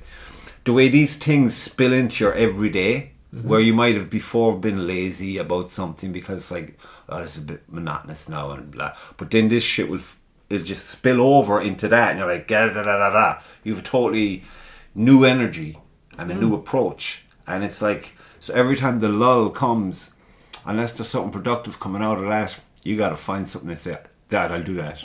You rewire again, because you've already got the capacity. You just got to fucking point the light on what you want, and you go there and you take it. Yeah, it's all energy. Yeah. And if you're just going to fucking sit there and be sedated, I was going to use that word sedentary. You're going to be fucked. Yeah, like every couch is going to welcome you. You gotta fucking, you gotta be nice to yourself. Yeah. But you gotta challenge yourself too. You know, I mean, I love being an idiot. I love being a genius. I'm both. And in your dreams, you're the fucking victim and you're the mighty warrior. I mean, there's Batman. I fucking love Batman. I love everything about it. The iconic imagery, the whole contradictions that are involved in the whole story of the character. And then Superman the same. These things, they should inspire you to be better. Not to fall off as child play, because we're all children, like. Don't forget that. Yeah. You are only a child. So fucking have some playtime. Don't be letting these fucks weigh you down. Just like you said, okay, where are the wolves? Okay, they're over there. Keep an eye on them fuckers. Mm-hmm. But look, the camp is good. We're eating. There's a life to be lived outside of it. There is. Let's sing some songs. Yeah. Fuck them. And focus on what's dear and close to you. 100%, because I mean, all this shit passes. Mm-hmm. Everything is moving all the fucking time. And if you're going to you need to anchor somewhere. You know what I mean? Mm-hmm. So anchor in your fucking where you want to anchor, because of your reasons. I mean, good reasons, And just fucking dream a fucking big dream. And just go get it. And it doesn't have to be the fucking car, and that's bullshit. All that is bullshit. It's just material. Your riches are somewhere else. Oh yeah, somewhere else, man. Absolutely. Your riches are somewhere else. You know what I mean? You wake up in a fucking. It's like, on a Sunday mornings are probably my favourite time, because I still get up at stupid o'clock more often than not. And if I'm not going to do an archery thing and I'm just at home, I'll get up early.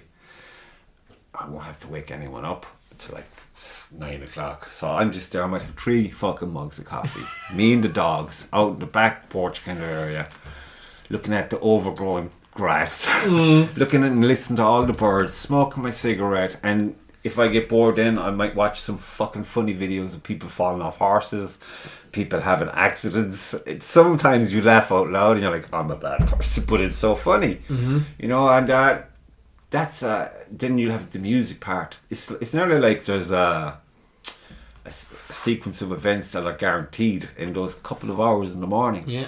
And when it comes to the music part, then it's like, oh, it's magic. Cause like, what are you playing? You'll hear a song from fucking, it'll just pop into your head, and you'll be a song, you think that's an old fucking, but then you love the song. There's a song, Where Do You Go To My Lovely? I love this song, man. I fucking love it. Peter Starstead. Yes, fucking love this song. Yeah. And then there's another one, this Italian composer, whose name escapes me, but the fucking music, I think he was the only living composer where they're all doing his music. And, oh, dude, it's a beautiful piece of music. I just can listen to that on repeat and just gaze into the fucking rain. Happy out. Yeah. Just dream your dream, you know? Mm-hmm. Before you wake up the crazies. Well, life does start, like, it's... But you gotta take these moments, Yeah. you know what I mean? And sure, there's knowing that there's shit happening over here beyond crazy, disgusting. And there's shit happening over here and it's all around you. But in your little domain, you are the king. Oh, yeah. And the king, it's good to be king. Yeah. So be the fucking king. King happy. Very important. Until the king loses his shit. It's not a happy house for a week. But you gotta blow up too, you know what I mean? You can't be fucking the comedian all the time or the happy Mr. Logic all the time. There's a fucking river of red here and it just sometimes the dam breaks, you know what I mean? And anyone in the vicinity, it's like, oh, so you're woe betide. Do you know what I mean? So it's fuck. You gotta just sometimes when I lose it with fucking like Junior now because he's he's the autism going on. And my God Almighty, I'd be like patient as a fucking saint for like a month. Yeah. And then one day I just want to. That's just nature, though. It's it is, nature. but then you're like, at the start, I would be like, when it started to be, but now there's hormones coming into play and everything. You're like, and he's fucking strong. He's only 10, but he's going to be 11 soon, and he's getting bigger. And you're like, I think that's why subconsciously I'm doing push-ups all the fucking time just so I can handle this monster. But you're thinking like, I can't wait till you're 18 years old. I'll take you into the garden. I'll kick the fucking head off you. I feel good about it. But you know, it's just only this. You know what I mean? Because sometimes when you say things like that in an empty room or in a fucking empty forest and you're just saying it with some passion, it's happened. It's done. You've lived it. Like a method actor in a sense. Mm-hmm. By just saying it. You see it, you feel it, you've won, da-da-dum. So now it's like your brain clocks that as a life experience. Because you created this and you've projected this. And now your brain is like, so we did that, good job. But you didn't. You just acted it out. And no one got hurt. And you go back to it and you're peace. All peace. And then they're like, fucking cunt. But I mean, I haven't laughed like, I remember, I suppose when we were younger, more carefree, you'd have those massive laughs, the belly laughs all night long with people, and your face would be in shit for days because you laughed so hard. The last time I had one of those laughs, I was by myself in a room. Are you serious? Yeah, and it was a great night. Had a great thinking and a great fucking... it was just, sometimes you gotta go a little crazy. Oh, yeah. But sometimes when you go crazy, something very familiar about it. It's like, I think I'm home. And that's fine. So, are you actually... is your normal self a mask? Probably. Well, you gotta acknowledge your fucking... your animal, like, You just really gotta every fucking day. But you gotta keep them in check. You gotta put a leash on that. Yeah, well... It's good practice. It's how we vent, like we're all human, and there's so many people there just kind of keeping everything inside and not able to and hurting themselves by doing it. Yeah, not able to kind of, let's just keep pushing everything down. The amount of people I said, look, you've got a fucking phone. Do you know what that means? Your phone means you have a TV radio station. You don't even have to fucking broadcast, but you can record all by your lonesome, in your only time, in your only place. Just get it out and then watch it. Watch you be you, being honest, and then just keep doing it for a while. You don't have to fucking put it out there, but you're going to learn an awful lot about yourself by looking at yourself. That's true, yeah. And I think it's an exercise everyone should partake in for at least 6 weeks. Every day, 6 weeks. 10 minutes of your fucking day. You could be doing it while you're sitting on the toilet. Doesn't matter. Just fucking do it. Because people have lost who they are in a lot of ways. They're caught up in the rat race. Of course. Yeah. And it's easily done. You're falling to that current and it's like, fuck. Shit happens, you know what I mean? But if you can find yourself in a place where, okay, I got my shit down. I got a roof over my head. I've got I'm doing my thing to get by. I got 5 minutes. I'll do it. And just start doing it. At first, it'll be awkward. It'll be alien. It'll be uncomfortable. But okay, just watch that first one a few times and say, I can do better. And just go as if it's an audition. You're auditioning for you. So you just go and do it and just fucking let it happen, you know what I mean? And I'm telling you, when you get to 6 weeks, go compare your first one to your last one. And you'll see a different you know what I mean? You might see the real you kind of less fucking... Because you're getting shit out. And listen to your story. You're getting lighter. You know what I mean? And in your head you're getting lighter and you're getting giddy. And you're getting back to where you started from nearly. You know, it's like you're just taking off all these weights. I recommend everyone at some stage in the conversation, you know what you should do? You should. Well, I've always said everyone should go and see a psychotherapist. It's for it's. I never say never, but I just don't understand how people can't get in there and fuck around with the machinery and figure it out. Yeah, well, that's it. Like, some people need to be. I get it. Cajoled, or they need to just have a face there to speak to. A focal point. A focal point. Person of trust as well, or whatever. But people aren't talking. They're not. Well, I'm lucky. I don't trust anybody. Nobody. From the off, I don't trust nobody. Nobody. But like that person that you're talking to that camera, who's looking at that? I don't give a fuck. I really don't. You got to make those decisions before you go do that. If you're going publishing shit, it's a different animal. It's like, okay, because I forget shit all the time. Because I'm trying to do so many other things, and I'm usually just falling asleep while I'm thinking about all these other things, and I forget that I sent shit out. Right. And then I go to a shoot and they're saying shit to me. I'm like, what the fuck is that about? I don't know what they're talking about.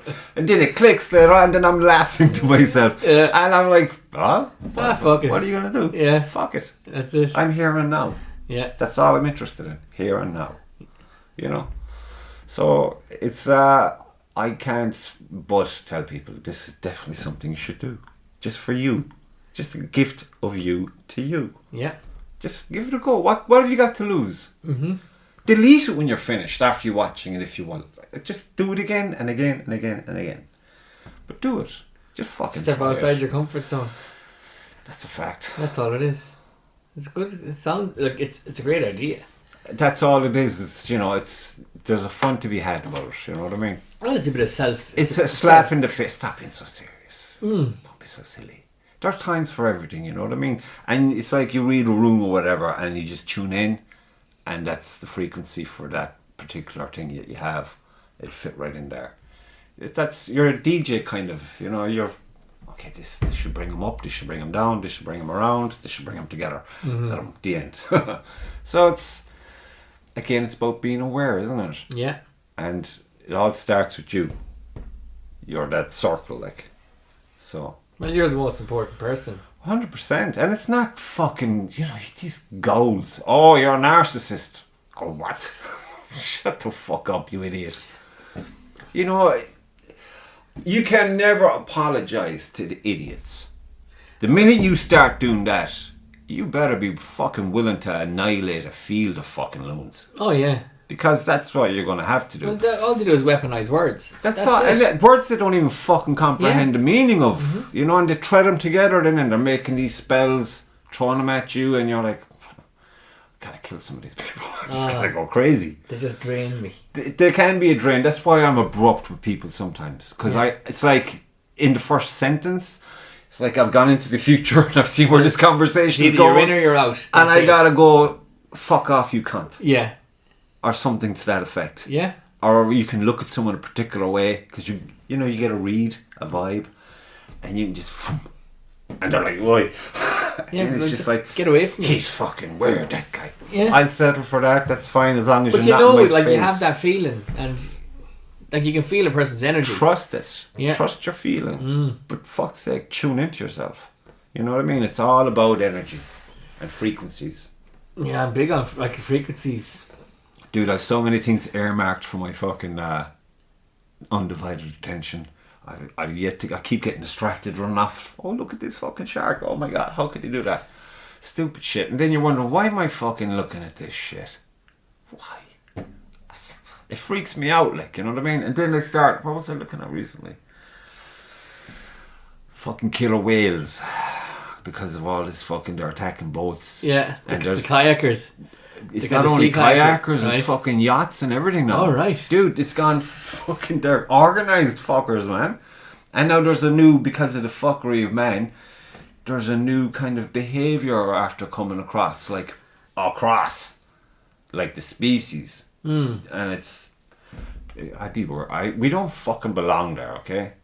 Yeah, well, like they're a killer porpoise. They're a killer dolphin. But there is a culture there that we are alien and ignorant to, and we go in there then thinking we're fucking some supreme cunt because we have a phone. And we didn't go to the fucking moon, first of all. Let me just get that straight out. We Where did did that not come go from to now? the fuck. How do you know? Because I'm trying to break through the fucking what's that movie your man was in where it's all about his life and it's all fake, except he thinks everything is Truman Show. Yes, that's all it is. We're living in a fucking Truman Show. This moon thing is there to give you the bar of reality that you're going to be. But why did they decide in 1963 or whatever that they were going to go to the moon? And why do you think? Why do I think? Yeah. Well, they all say because Russia was getting well ahead of everything in the space race, and I think that's kind of horseshit. I think it was more to do, well, look, we're going to have to kill this fucking guy. So let's fucking pump a lot of attention into this moon thing, and just, it might get things softer, faster for us so we can move on with what we're doing. And do you believe, has anyone gone to the moon? No. Yeah. I'm with you on that. Are you fuck? They can't even get out of fuck. And these other rich cunts then going into outer space. Where they are isn't outer space. They're not even out of the fucking... Well, they can't. They're in the high... Is it the low Earth orbit? That's all that is. It's not even fucking space. There is a firmament up there. There is. Do you believe that? I do believe it. And you know what else I believe? The fucking thing that goes on for thousands of miles of fucking... The Van Allen. One guy said, if the only way you'll get a human through this unhurt, This maybe... the Van Allen belt. Yeah, maybe. Yeah. Is if they're encased in 6 feet of lead. I mean encased, top, bottom, all around. 6 feet of lead. And that's a maybe. They might survive that. But then... How would you lift 6 feet of lead off the planet? Against the gravitation? Well, they brought tinfoil and a little shit box and they landed on the moon. They didn't go to the fucking moon. But Nixon... I saw Nixon on the phone.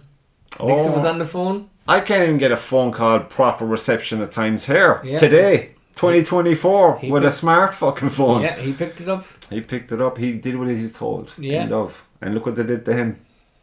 He was another guy that wasn't bad. But again, look, I've had a fucking guy in here. He's a fucking good guy. He's a fucking politician. And I was thinking when he comes in here now, I have a few questions I want to ask. Now, I didn't want to grill him or anything, right. But I just said, what about X, Y, and Z? But the man just is like a fucking witch. Because before you know it, we're talking and laughing about things that have nothing to do with what I asked him about. That was like years ago. Deflection. Oh, massive. And I was like, you just know when to push and when not to push. Mm-hmm. And like I said, I'm not bringing people in here to condemn them and blah, blah. I'm bringing them in for a good chat and a good laugh. Mm-hmm. That's all. So I voted for him in the local. But I didn't vote for him because I know he's a good guy. Because he's a good guy is why I voted for him. Mm-hmm. I know him to be busy as busy can be, doing all the things that you're meant to do in your position. Mm-hmm. You know what I mean? He's not interested in the national bullshit. He's doing what he can within the parameters he's allowed to help the people in his constituents. Good the counselor. People who put him there. Mm. And that's why I voted for him number one. End of. Mm-hmm. And if I meet any other politician who I can get that vibe off of, I will give him a vote. But fuck it, they're 10 on the ground, man. They're 10 on the... You know what happened here? You know when they're going around with their flyers and shit? Mm-hmm. I think one person waited while I opened the door. Because there was a knock on the door. And there was on maybe 2 or 3 occasions, the doorbell rang. So I went to the door because we have to lock the door because the kids will open the door and the dogs will fucking bolt. Yeah. And if they bolt, the farmers will shoot them. That's a fact. That's a fact. I was told to know in certain terms. Yeah. I'll shoot your fucking dog. He's a lovely dog, by the way. but I'm going to shoot him if I see him in my field. And I'm like, well, I'll burn your house down then. Jokey, but he didn't get to joke. Okay, awkward. But it's in my head. He's in his right to do it because it's the law. Well, whatever. Yeah. But I would burn his fucking house down if he fucking shot my dog, and that's a fact. But anyway, that's neither here nor there. But that's why it took me a minute to unlock the door and answer. Now, it didn't take me a whole fucking minute. But between the doorbell ringing, me going from the kitchen to the fucking door, was he gone past? Wheels spin out the gate like drove it like he stole it. Yeah. Boom. And all I have is this fucking leaflet in the wind. Yeah. And I'm like, rip that up into the fucking bin. You I can't have was the courtesy to fucking talk. Yeah, because they knew what they were going to get. No, they're just... They were shitting it. Back to them. I didn't want to be raking your head no politics. Thought we'd have a giggle about shit. But they're cunts. Not all of them, I'm sure. No, again, they're nice people in parts, but the machine needs fixing. It's not there for the people. No, it's unfortunately not. It's. But I don't think in our lifetime that there'll be a collective of people in this country, or any country for that matter, that will actually believe in the whole idea of democracy to the point where they'll acknowledge we're not living in one, and they say, but we want one. How we get one? We'll have to overthrow these motherfuckers. Well, there has to be a revolution. Well, look, it's like... Well, we've had one. We've had them through history. Of course, we're not safe from them. They're guaranteed to... The wheel turns. Like, there is... like, but it won't be in our lifetime. That's all I'm saying. The people of the country now are so fed up, right? And you can say, like, Harris has had these bomb death threats or whatever. You have to be able to read... Like, he's hated. Like, his party is hated. I know this. By a lot more than what he thinks. Now, they're going to give you these Red Sea polls now coming up to this election. We're probably going to have an election in October, in or abouts. And so the pollsters will be out now for the next couple of months. And they'll be... But who'll replace them? It's not... Like, okay, what's going to happen is...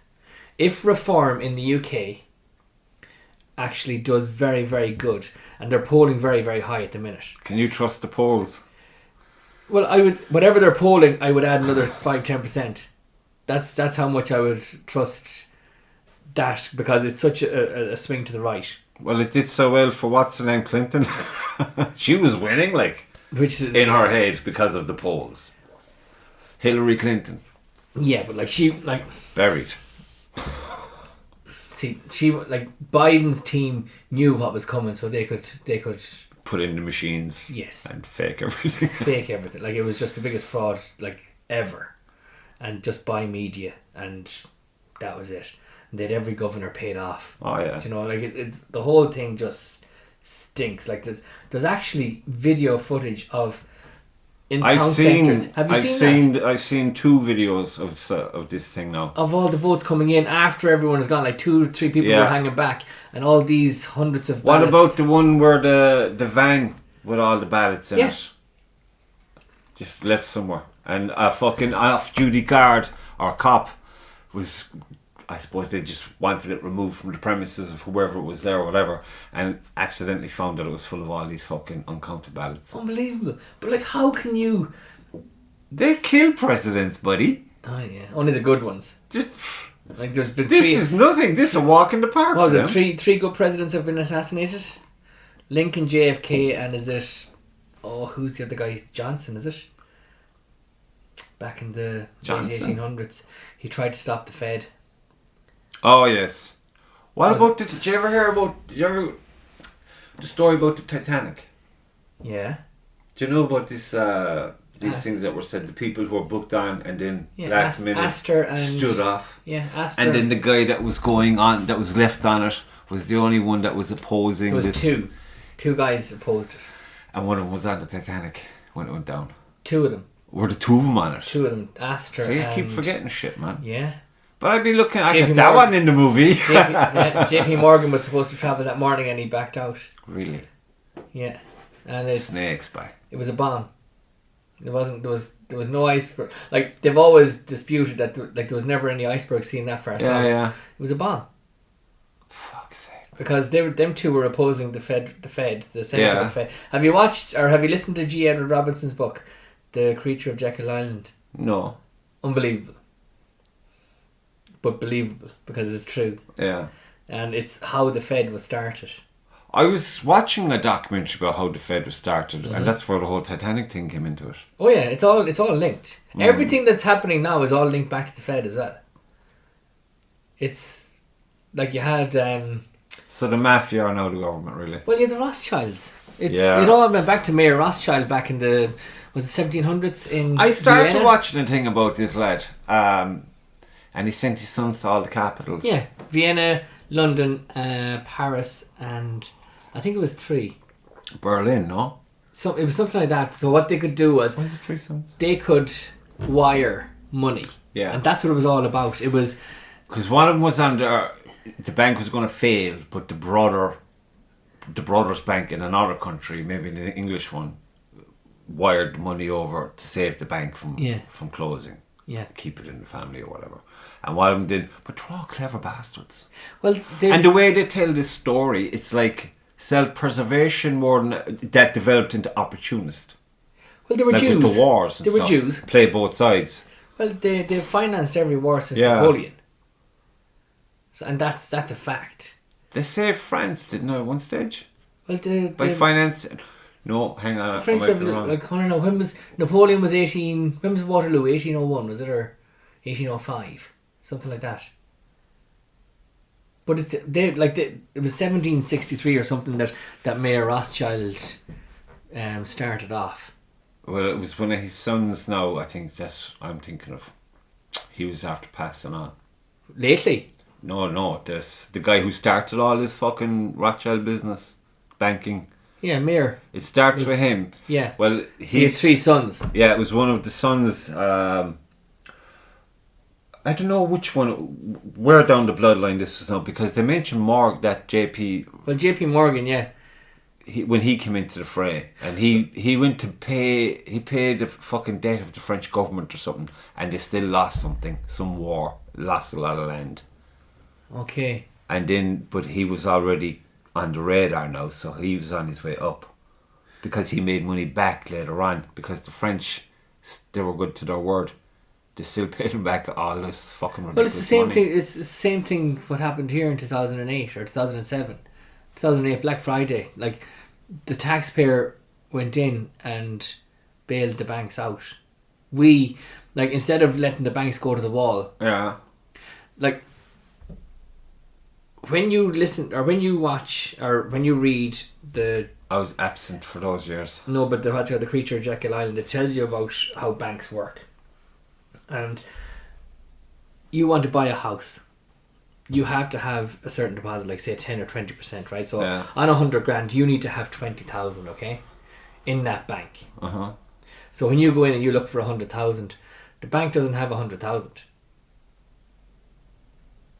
The bank will give you a loan. The bank creates that money out of nothing. Didn't some guy win a case in America at the early start of this nonsense, and his argument was that he put up the house, the bank didn't have, they didn't cover their end of the deal, whatever, and so it's his fault actually. He won. So he defaulted, is it? Yeah, he wasn't paying the bank. Like, okay, fuck you. He has his house now.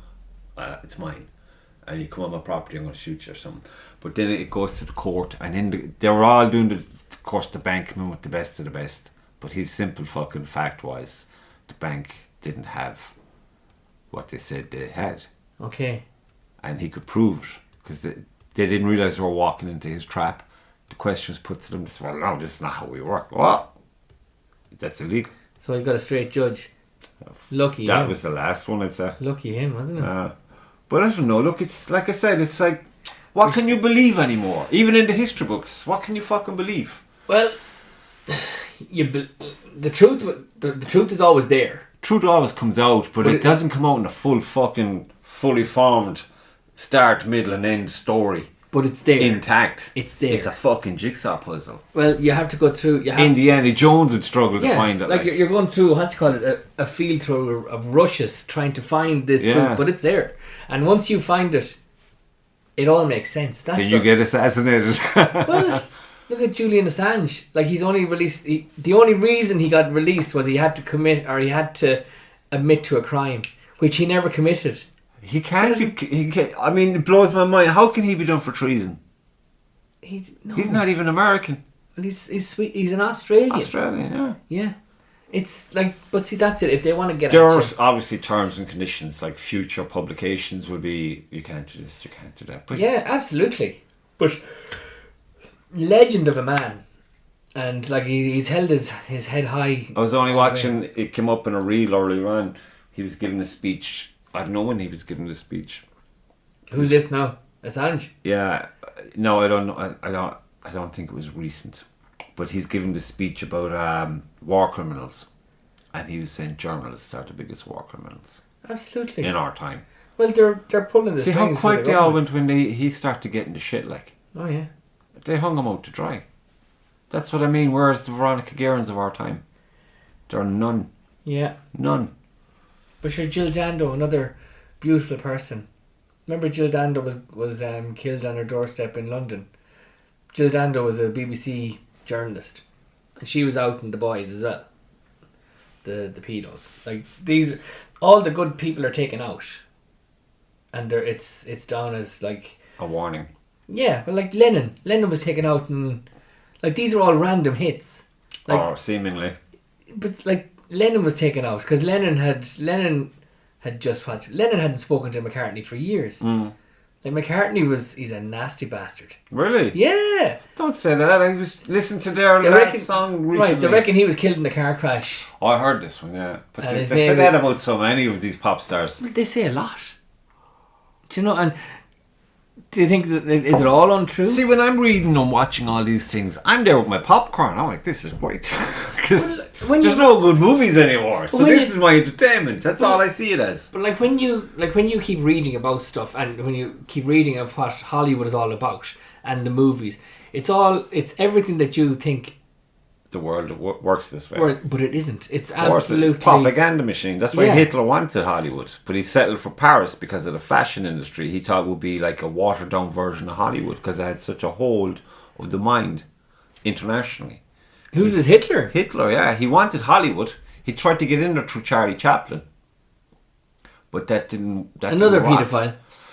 Yeah, and that he didn't married work. He married a 13-year-old child. But sorry, she was 18, but he had courted her since she was 13. Yeah, but courted her in what manner? Like, courting isn't a sexual thing. Courting is sexual, yeah. Courting is it's like, just you and herself, and there's no touchy. It's all chit chat, and there's someone there. He groomed her. But I mean, that was a generational thing, wasn't it? He was 50 something, and she was 18. Well, that's just sick. But that's Hollywood. But I hear you're preaching to the choir here, buddy. Shirley Temple. What about the poor lady that was found butchered of some satanic cult in Hollywood back in the black and white days? That's all going on, like that's. Oh, dude, that's just it's a hornet's nest of ugly. You look at what you call him, Corey Feldman. He was in the Goonies. I know this guy. He was blowing whistles there. He stuck his head above the parapet, and he was shouted down. He was called a lunatic. This guy is troubled. Like he went on, he turned to drugs and everything. But he was raped left, right, and centre in Hollywood. Macaulay Culkin raped Justin Bieber even lately. I've seen this, yeah. Yeah, Sean, what you call him, Puff Daddy. Puff. One of the biggest groomers and what you call it in Hollywood. Suppliers of kids. How is this allowed to stand, like? This is Hollywood. The scale of it, it's global, like. This is the undercurrent. Hollywood is all about, and Disney. Hollywood, Disney, the music industry, the film industry is about, it's about grabbing your children. About the music industry, actually, there's a guy I like him. He's a music fan. I think he's a teacher of music. But okay. I mean, now that you bring up that thing, I seen a video he put up. I have to watch it yet. He's like, how come all of a sudden music everywhere is so shit? It's so bad. It's shocking. And you know what he's going on about? He's going on about the actual notes that they're using. He said it doesn't, it dulls the brain. It's the frequency. Yes. And he goes, if you go back to the 60s and stuff, then they were actually, the best of them were brilliant. But like, you know that they changed the frequency of music. Yeah. Like 432 is the perfect harmony, is the perfect frequency. What about all the bells that went missing? Well, they said that they were to, what you call it, they were to make the guns for the First World War. It was bullshit. Bullshit. Frequency heals. 432 there's a massive look at healing. the fucking, look, COVID should show you everything about that. It's all the fucking, the medicine people are fucking not good. Who invented medicine? And now as we know it now. What's the big court case going on now in Germany where they're bringing all these cunts? It's like a global court or something. Who are they bringing to task? All the COVID people. Politicians, journalists. They're all in it. Oh, the whole lot. It's a dirty... Your man he said they tried this before. They nearly got there in, is it the 80s or the 90s with the foot and mouth bullshit? Well, it was the 2008 with the swine flu, was it? That's it. Yeah. So he said they're just getting bolder and bolder. Well, that failed. Because I think it couldn't... But how could you not see that this is such bullshit? Across the board, word for word, every prime minister, every fucking leader of whatever, bar maybe one or two, said the same thing, word for fucking word. How could you not say, wait a minute, this is not right. This is something fucking fishy here. And they was like, oh my God, I better get a mask. You get the fuck out of here with your mask, you cracker. I'm not taking no fucking vaccine. Fuck you. It's all conditioning. No way were we getting vaccines. Not well, there's another one coming. They can shove that up the hole too. And I'm telling you, I'm not going to be just fucking getting on with my normal day if it happens again. Well, did you see the what you call it? One of the headlines today in the papers. It's on the Journal.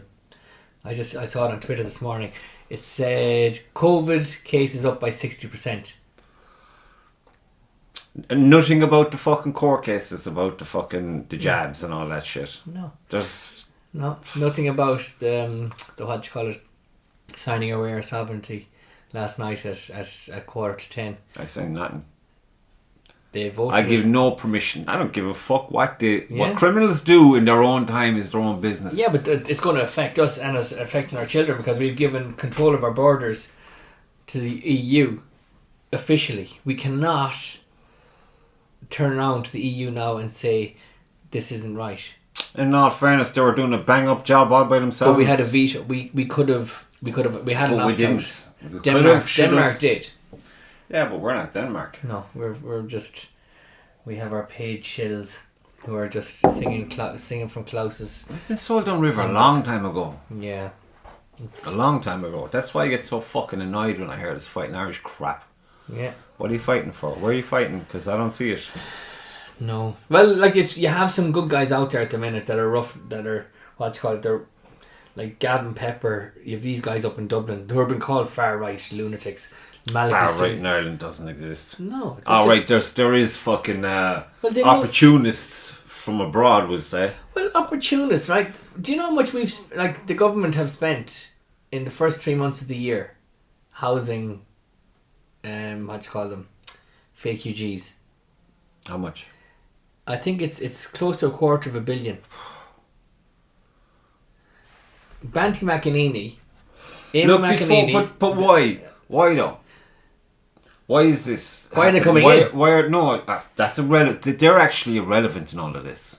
They're very relevant. They're not. They're only a fucking pawn to a fucking. Why are they acting? Why are they doing this? It's all about. It's all about division. Diluting the race as well. Well, there's that obviously, but I mean, look, let's be fair. They've actually been doing that for a long time across the world. No. How many people, if they were all to come home with Irish heritage? But as we started off this conversation with Irish people and Native American Indians, how that we're very unique and we're similar in our own ways, but like we have a uniqueness as an Irish, like 100%. We have our own identity. Yeah. No more like a greater identity than a Welsh person or a Scottish person. Like an Irish person is unique. Yeah.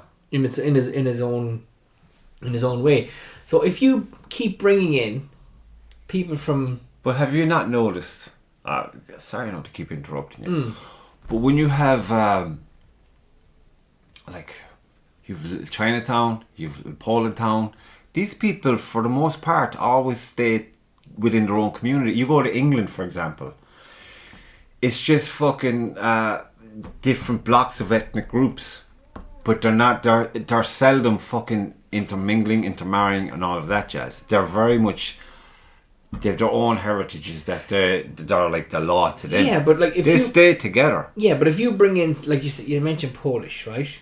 If you bring in Polish, anyone Slavic, so it would be kind of Russian East, like around the Caucasus or whatever. They're Christian. They have a Christian, like we're Christian. Okay, so there will be a commonality there. It mightn't be Catholicism. Catholicism that doesn't. It's well, look at it's that's another story. That's just another front. But anyways, what we have in common is we're both Christian. We're all Christian. Okay, so when you introduce Muslims into a society, Christian society, it's not good. It's carnage. Like they've already, like what these guys are doing, they're setting up GoFundMe pages, right? So the mosques, they're building mosques left, right, and centre up and down this country. That's a fact.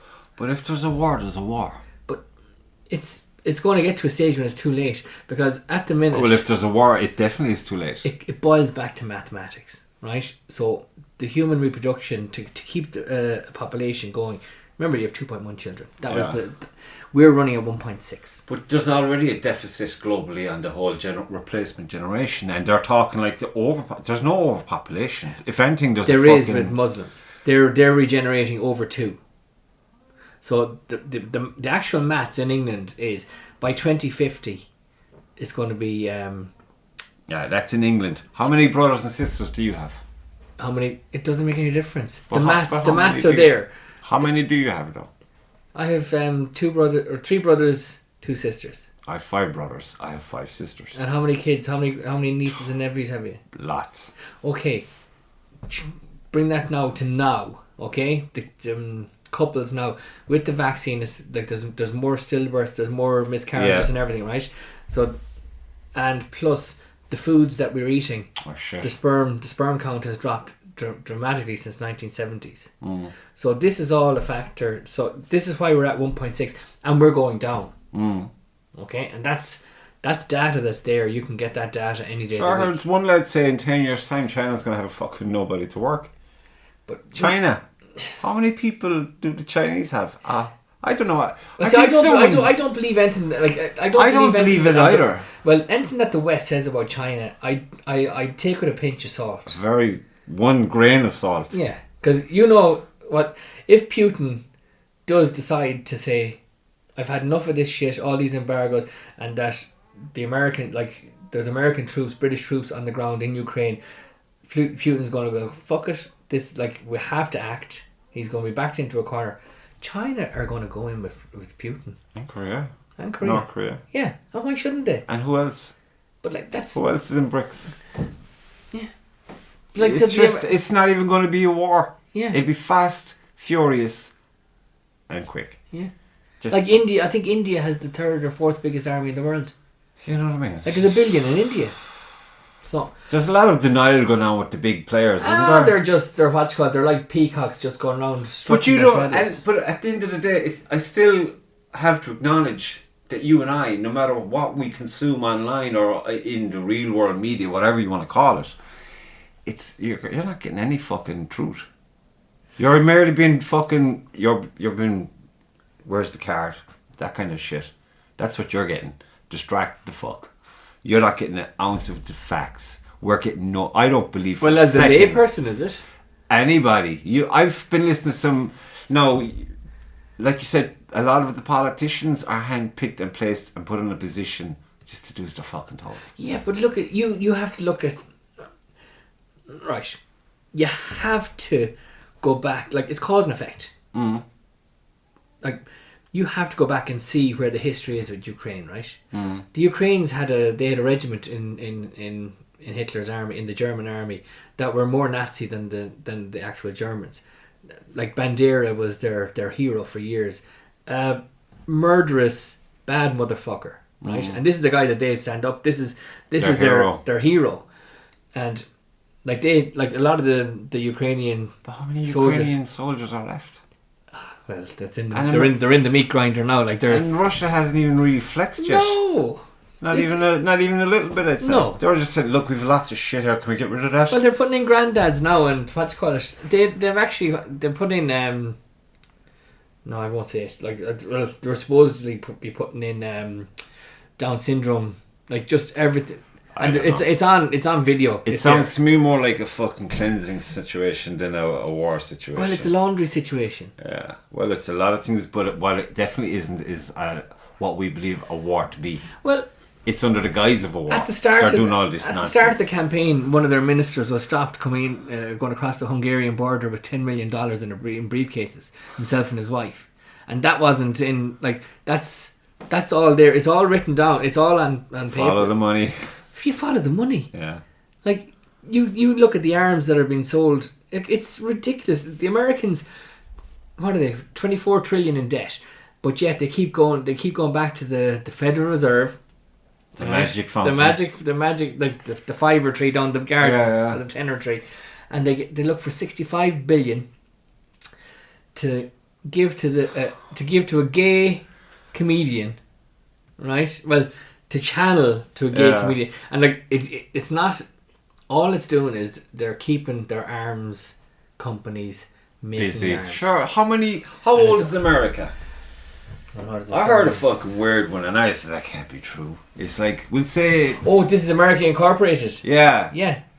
In all its time in existence, yeah, it's maybe 1 year or 2 years where it hasn't been a war. Yeah. In the Every last other time, 100 years, I think there's 2 years. Because there's a certain flag, American flag, that they have when they're in peacetime, and it has only been flown once for like a year. Yeah. And it's been the other flag now, the wartime flag, has been flying ever. What you would think is the normal flag, it's the wartime flag. Yeah. And the fact that they have a wartime flag should tell you everything you need to fucking know. A wartime flag? Oh fuck. But see, they have And that's another. Wasn't there a judge last year, a woman judge that wanted to sue the government? No, it was in Obama's time. Wanted to basically kick out the government because they were false. They weren't a government. They were like just a part of some corporation. They were trying to say that you're not a citizen of the United States of America. You're a... Yeah, I can't get my head around that. I've heard that about corporation. It's... And I heard someone trying to say the same thing about Ireland. And I'm like, who the fuck are these deluded cunts to think any such thing about a population of people? You think just because the people don't know that it's true? It's not true.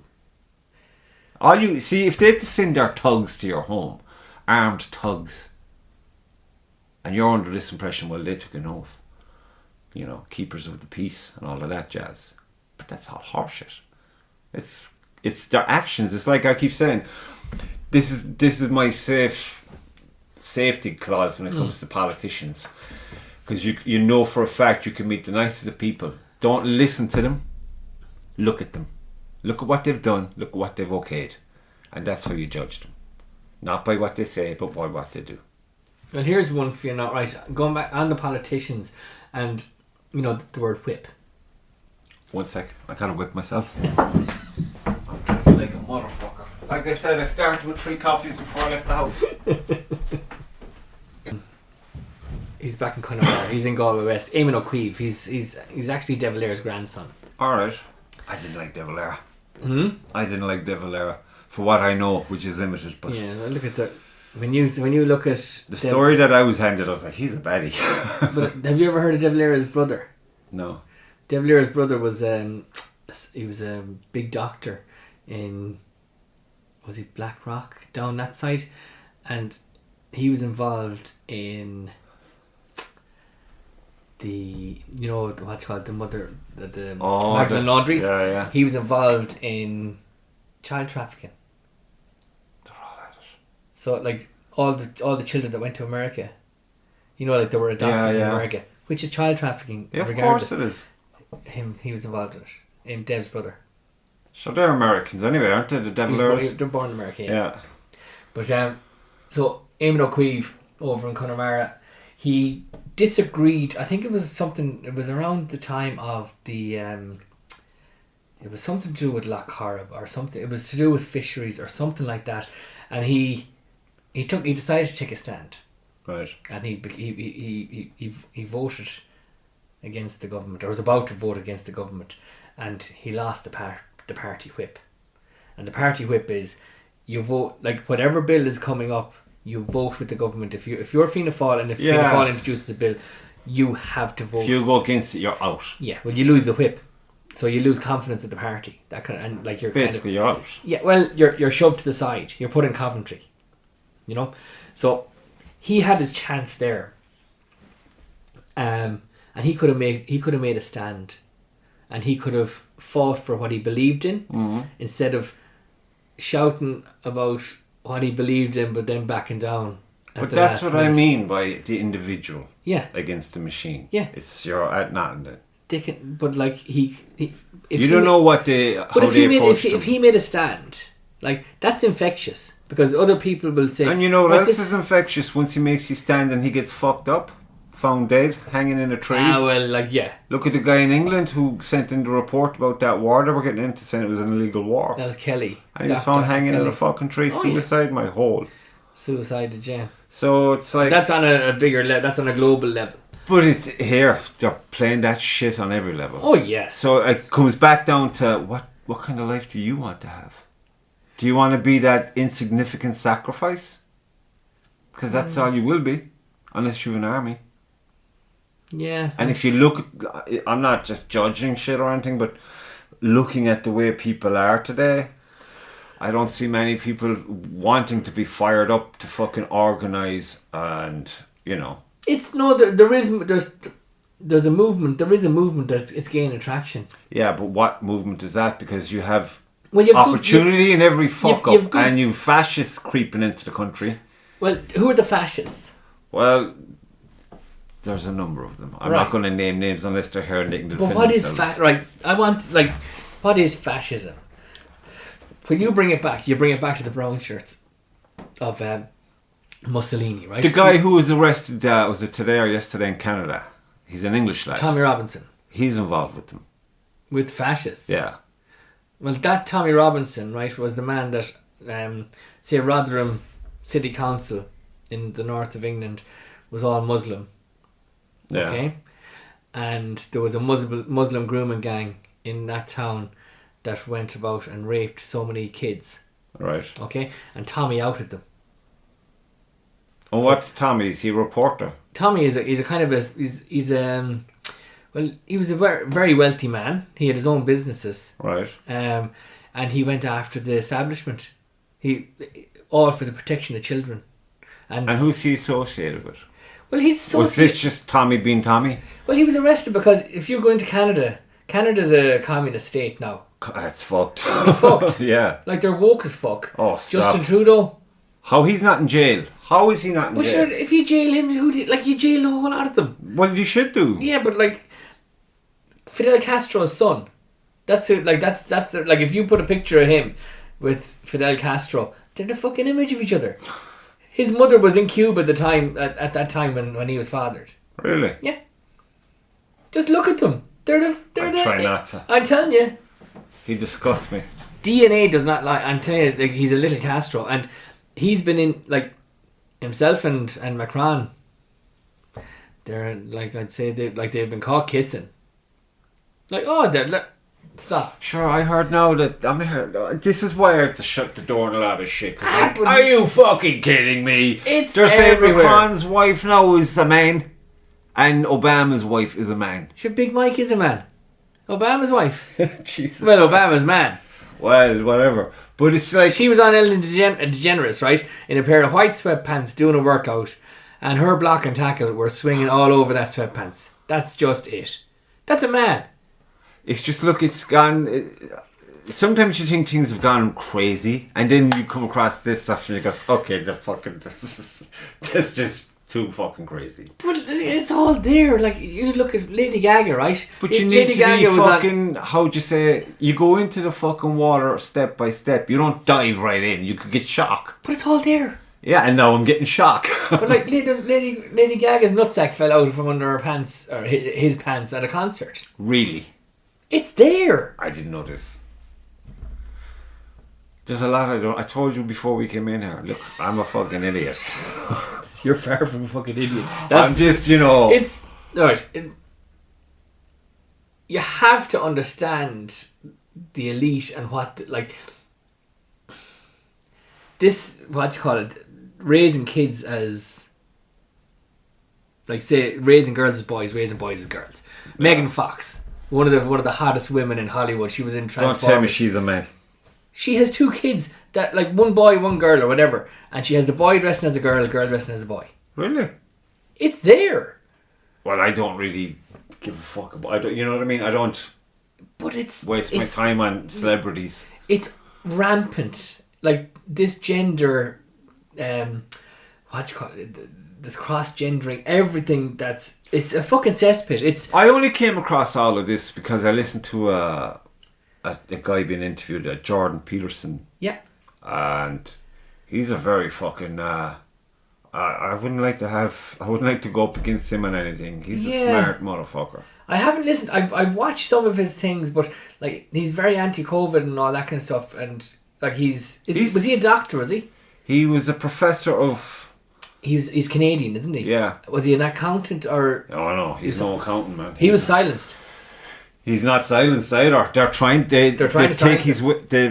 I think they've either taken away his license to practice. That's right. Yeah. Unless he goes to social media training or some made up shit, basically. Yeah. Now, he's the smartest man in the fucking room, right? Yeah. And they're trying to. It's like when Jose Mourinho went to fucking Manchester United and he said, "This is what I want to do." Like, no, Jose, we want you to do this. Yeah. As if they know better. Yeah. And look at the fuck up that came after that. Yeah. But I got his book is a present and I read it and it was. Even because I'm a tick cunt, but I read it a few times. There are certain times it's like music, certain songs for certain moments. So when you're in a particular mood, you pick up a particular book and it resonates with you, and you understand it. Then everything that he has said, is it all stuff that I'm regurgitating? No, or is it what is it? Is it It goes far beyond. As in. I mean, this guy's setting up a fucking, the World Economic Forum? Yeah. Well, he's created the counterpart to a kind of a Q forum, kind of. Is it with Q? I don't know what Q is, but... QAnon.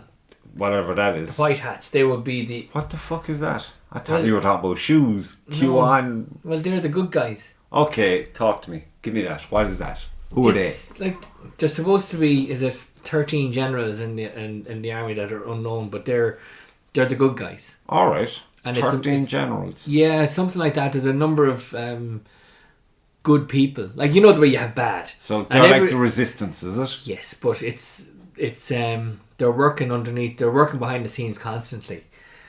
JFK, good man. Yeah. Although initially he wasn't. Initially he was going along doing the song and dance that he was told he had to do. But then he was like, look it. Wait a minute. Joe Kennedy was the biggest gangster in like bootlegger. He got him in there. Bootlegger. Like, and just crooked money. Yeah. But when JFK got in, they weren't expecting him to be as... Thinking. Well, yeah. Like, he wanted to break up the CIA. Oh, yeah. So Hoover and all, like, I'm not sure Hoover was FBI. But like, you had, like, I'm not sure was Kissinger there. I think Kissinger was there. But he wanted to just... Wasn't Bush the head of the CIA at that time? Bush was... Bush has never accounted for his whereabouts the day Kennedy was shot. Wasn't he the director or something? Yeah. No, but he was a CIA agent. He was in Dallas when JFK was assassinated. But have you seen the footage? Some fuck up, lad, isn't it? It was the driver that shot JFK. I've seen that video. Yeah. And it was it was... apparently it was a makey up gun, and the shot it discharged had a toxin, an octopus toxin in it. Okay, and it got him in. I only know this now because the lady who actually caught this on film, didn't show it for like fucking ever. Yeah. And then I think she passed away and her daughter had it, and she said it to a guy who his hobby was the JFK assassination. Yeah. And when he got this, then he just said, well, see, Oliver Stone had researched it in depth, and remember the film that he brought out, with Costner and that time with JFK, and he could only ask so many questions. But there's a new one coming out. Oliver Stone has a new one coming out about JFK. Really? Yeah, apparently. But that piece of footage is actual. And if you look at it, you see the driver doing this. Yeah, I seen that.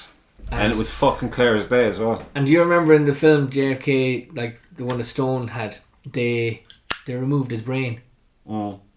And that's why. They removed his brain because there was the toxin was there from the shot. Ah. Dots. Mm-hmm. Joined. So, dots join. But see, look. And then the whole Lee Harvey Oswald, the whole story. Oh, sure, you need that. Yeah, and then Jack Ruby, and then somebody comes up and shoots Jack Ruby. Like, it's all hard. Like, Jack Ruby was actually, was he injected? He was something. Jack Ruby died after a month. He was poisoned. He got cancer, rapid cancer. So he was jabbed with something. In his food, I think he told somebody. Was it? Yeah. Because it was too late when he realised it.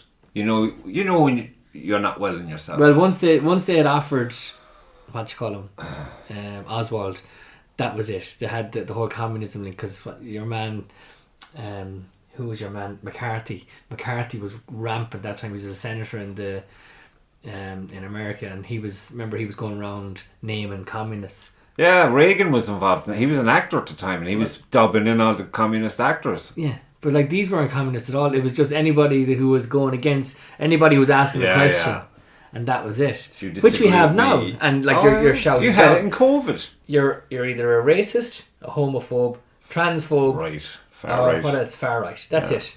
And once they shout that loud enough, or fascist, because I was thinking now, from whatever I fucking saw there today. Fascist, blah blah blah. Tony, what's his name? Arrested. But you look at what Tony Robinson has done. Amazing. He's done amazing things.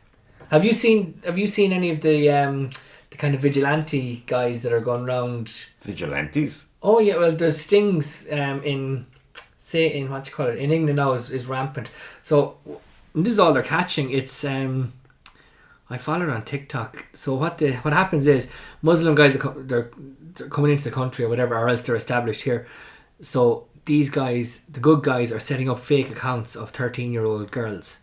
All right, entrapment. Entrapment, right? And it's all like what they do is they arrange to meet, and I'm telling you, 99.8% of these are Muslim men who are going to meet these children.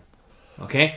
Fuck. So Tommy Robinson is all against that, and he once he started ruffling feathers, they close down his businesses. The individual against the machine, man. Yeah. You're fucked. Do you remember that film with Will Smith and Gene Hackman and who was the girl in it? Enemy of the State. Vaguely, I remember something. Where they just shut him down. Same with Tom Cruise and that. Remember that one about if you think the crime, you're done. Is it? What was it? And if they fucked him up anyway, and he ended up losing his eye because it's a futuristic thing, but the story is kind of the same. They just ruined him. So that's another fucking message to you and me and those like us. Don't fuck with us. Well, that's what they do. The individual. Yeah. So subconsciously we've been chained. So you opened the conversation on Tommy Robinson. Yeah. You had formed an opinion. Yeah. So see the way they example proven. Yeah. You know what I mean? And it's like, who's the latest one? Yeah, but but I don't give a fuck kind of thing, because I don't know who this part. He's not Irish. It's not Irish news. It's just a flick of a thing. Goes, interesting. Move on. Yeah. Now, after this conversation, I'll most likely look into this guy, and I'll try to do my. Well, the latest thing is now. I was watching as well yesterday. After he was arrested and stuff like that, this thing came up on TikTok. A woman who said that they were after the conversation, or he was over there doing a talk. So after the talk, they went to a bar, and they were all getting everything was good. Now Tommy is sober, drug sober and alcohol sober, I think. So she was saying like everything is going good and we're all having fun. We all went out for it was a Diet Coke night, and everything was going well. And like the owner of the bar came down, and like things were just starting to, like everything was starting to move really quick. And before he knew it, there was a few little things being passed around, and blah blah blah blah blah. And next thing there was Coke and all this, and Tommy. And she says, I saw Tommy doing this and Tommy did that, and next thing Tommy became an animal. Alright, like the same they did with fucking Julian Assange. 2 rape cases straight off the bat out of nowhere. The women came forward and said no. Yeah. And they were fucking gotten rid of, like. Yeah. And that's it. It's so fucking obvious, but you know what? You're bombarded with it regardless. Well, like the general public just go, here's a sound bite. Yeah, here's a sound bite. That's it. He's guilty. Fuck it. Because why? Because the news said it. Yeah. It's amazing that they still have such a fucking power.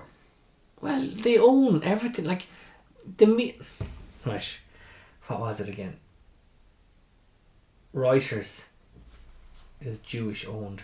They bought the New York Times. They bought the London Times.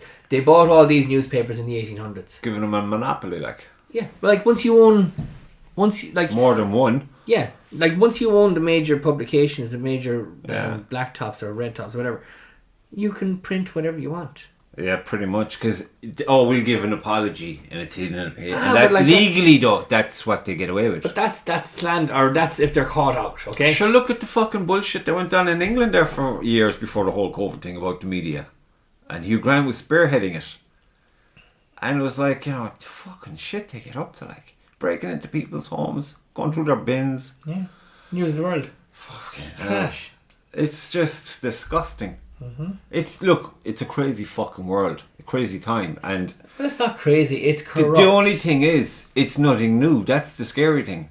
It's nothing new. It's like you said. You go back to the 1800s, same shit, different day. Yeah, like I've often questioned, like, you know, the Spanish Inquisition.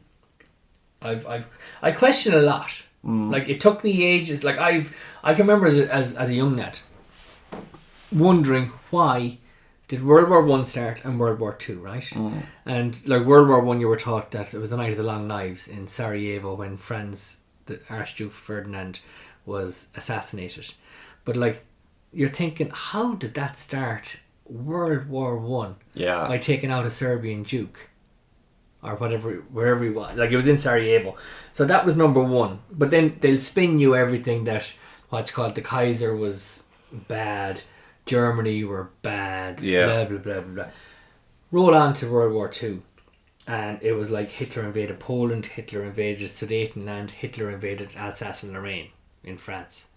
And the main thing was that Hitler invaded Poland. And I was there, like, why did Hitler invade Poland? And I've always questioned it. And until you start researching without Google, you know, so Google's only a phone book at best. Yeah. So you find out that exactly what's happening in the Ukraine to this day is what happened that started World War II. Sure, if there's a world war, there's no election in America. Well, that's a byproduct of, that's another way of kind of keeping Trump away from office. Yeah. Like they've tried already to indict him 130 times, and you know what I mean. Like it's a comic. But going back, mockery of law. But going back to World War II, there was a border reconfiguration after World War One. So there was parts of Poland that were ethnically German. So the border shifted. Okay, so right. you had people, you had German, like you had people in Poland that were of German descent, spoke German language and lived as Germans, but they were inside the border. And what happened then was you had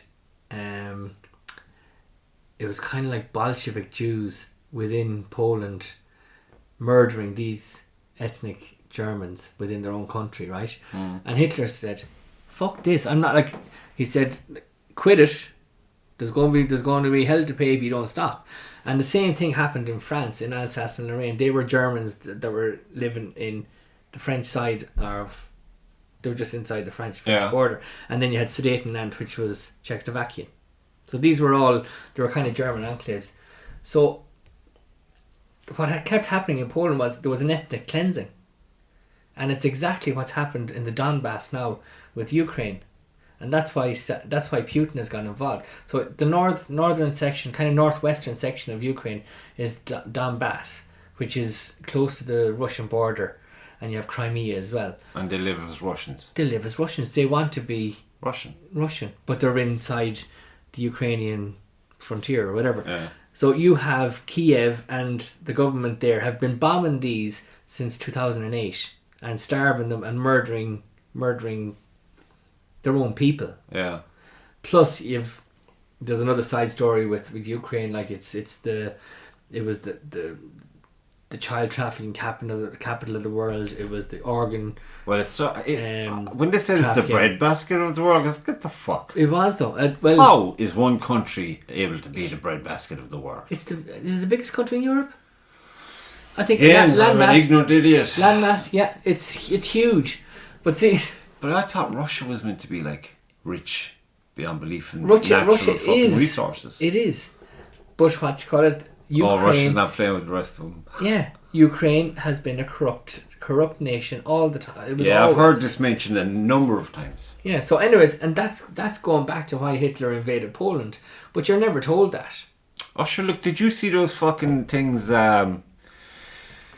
Some guy with some AI gadget. He has the Hitler speeches in real time. Hitler's voice, but in English. Yeah. Very different. Transferred properly. Very different to what you might imagine it to be. Very different. Yeah. A very patriotic individual giving a chat to his would-be voters. Now, he was pushed into a corner. But he went to Neville Chamberlain 3 times looking for peace. And each time Neville Chamberlain rejected him. But look. And then Churchill got in. So there was a change in the Prime Minister. Like, I think Neville Chamberlain, he brought them to war. I'm not sure. But then they brought in Churchill, and Churchill was an animal. Yeah. Freemason, paedophile, raging alcoholic, loved his boys. You'd never hear anything about that. No, of course you don't. But see, and he was an animal. And that was... It's fucked up, lad. I mean, I used to have a bee in my bonnet about Hollywood movies, about, based on historical facts. But then instead of the ones who were the heroes of the day, have been replaced now with Americans, which is total bullshit. And you're like, how can they... But the cowboys were always the heroes. Yeah. There was another genocide. Yeah, honest Indian is because Indians were fucking honest. When they'd make a deal, they thought we were making a deal and you would stand to your side and I'd stand, and then they get fucked. Yeah. I mean, massacred. Same thing as the Minsk Agreement that was signed in 2008. Look, those contracts. Or 2014, was it? Like that NATO was not to move an inch closer to Russia. And as soon as the delegates had left and gone for home, NATO just went fuck. Sure, I heard Tucker Carlson going on about this. He said he was listening to something Trump said, what's the point of NATO, because of it's the reason why NATO was set up was for something to do with something, and then now that's no longer a thing, so there should be no NATO. But like, what is it for? It was meant to keep fucking Russia from getting involved in something or something. It was basically a fear of Russia at one time or another. But then Russia engaged with the United States. There were presidents going over and back all the time. So everything should be everything and it should be gone. But that wasn't that's the master plan is what's happening now. Yes. Because Russia is the last Christian bastion. And apparently if Trump was to get into office, he would there'd be no more NATO. Well, he would... Like, he was the only president who was never at war. Yeah. Look, I keep coming back to my fucking, the only thing I can know to be true. And what I know to be true is, we don't know fuck all. We're only being told what we're being told. You've given me examples there. that I can't deny. There's lies everywhere. But so how the fuck are we gonna know shit about shit? But I think what you should say to yourself, or what you should say, is question it. And if 100% question if it. something doesn't add up, find out why. Yeah. And like, see there where I was always questioning. Like, I wasn't a great scholar, like, but I had an interest in. But things will get through, like a thumbnail, and go, all right. And in that moment, you say, he's a fascist, and you move on. Because in the greater scheme of your things, that's nothing. It means nothing to you. No, not But now if it was something else more local or whatever, you say, really? And then you look into it.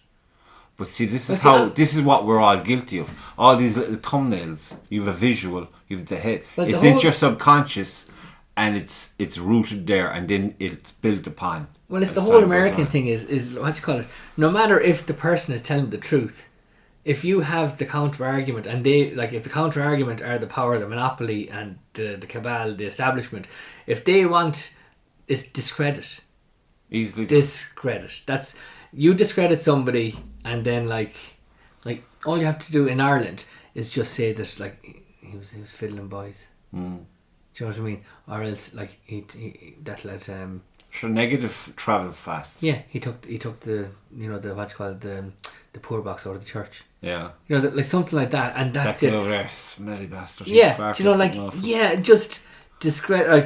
It's some slur. Yeah, and character assassination. Number one go-to thing. And that's it. And that's what. And when you have the media in your pocket, yeah, amplify. Yeah, amplify and repeat. Like and the people that are assassinating characters now, like the government, any TD there, oh my god, like they are just like, I would hold everybody in that government that voted the last day. There was 97 of them.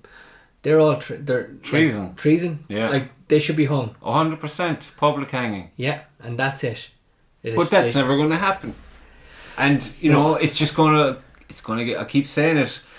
We see all these atrocities and no one's doing a fucking thing about it. What's going to happen is, if the penny does, like, the penny will drop at some stage. Not in our time. It will. I believe it will. I don't see it. I believe it will, but I think at that stage there's going to be so much devastation and destruction done that I don't know. And this is, like, like when far-fetched and all this kind of stuff. I have, like, you have the police doing the bidding of the government, right?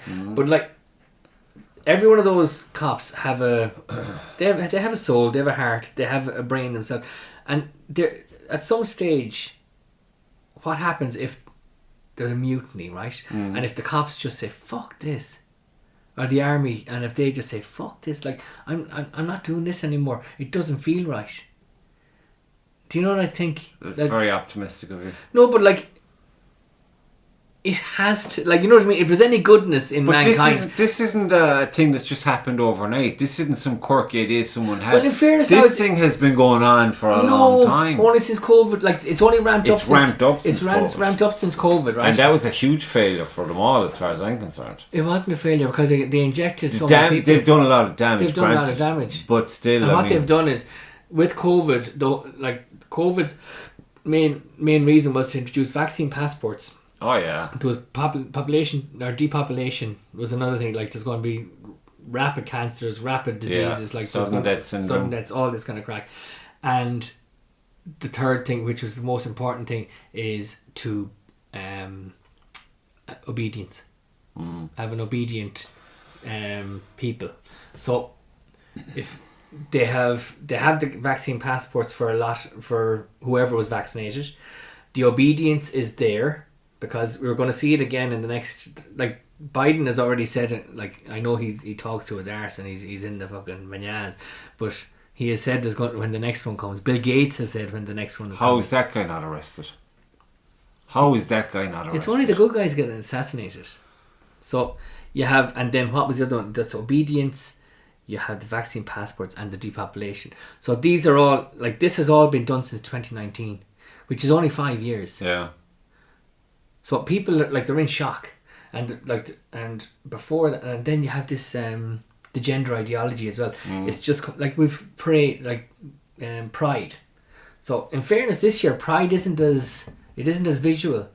Like, it's the full month of June. We're already at the end of June, right? I don't pay any attention to But any like, of these things. remember Cork City last year? It was fucking rainbows everywhere. Rainbows everywhere. Now, you don't see very many rainbow flags. Straw gone to Australia. Well, eh? people are just fucked off with it.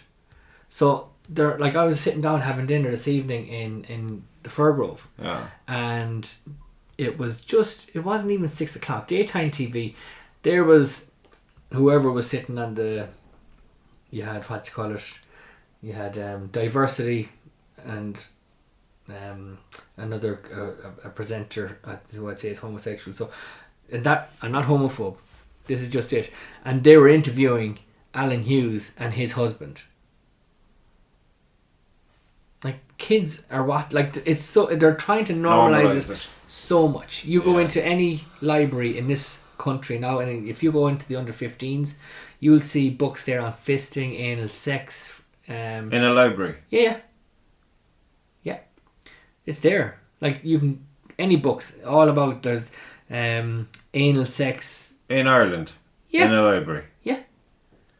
I challenge you. Go into Cork City Library tomorrow. Or on Saturday, go into the kids section and you'll see all about sexualization of kids. Fuck's sake. But you're on about cause and effect. Mm-hmm. It's a natural order.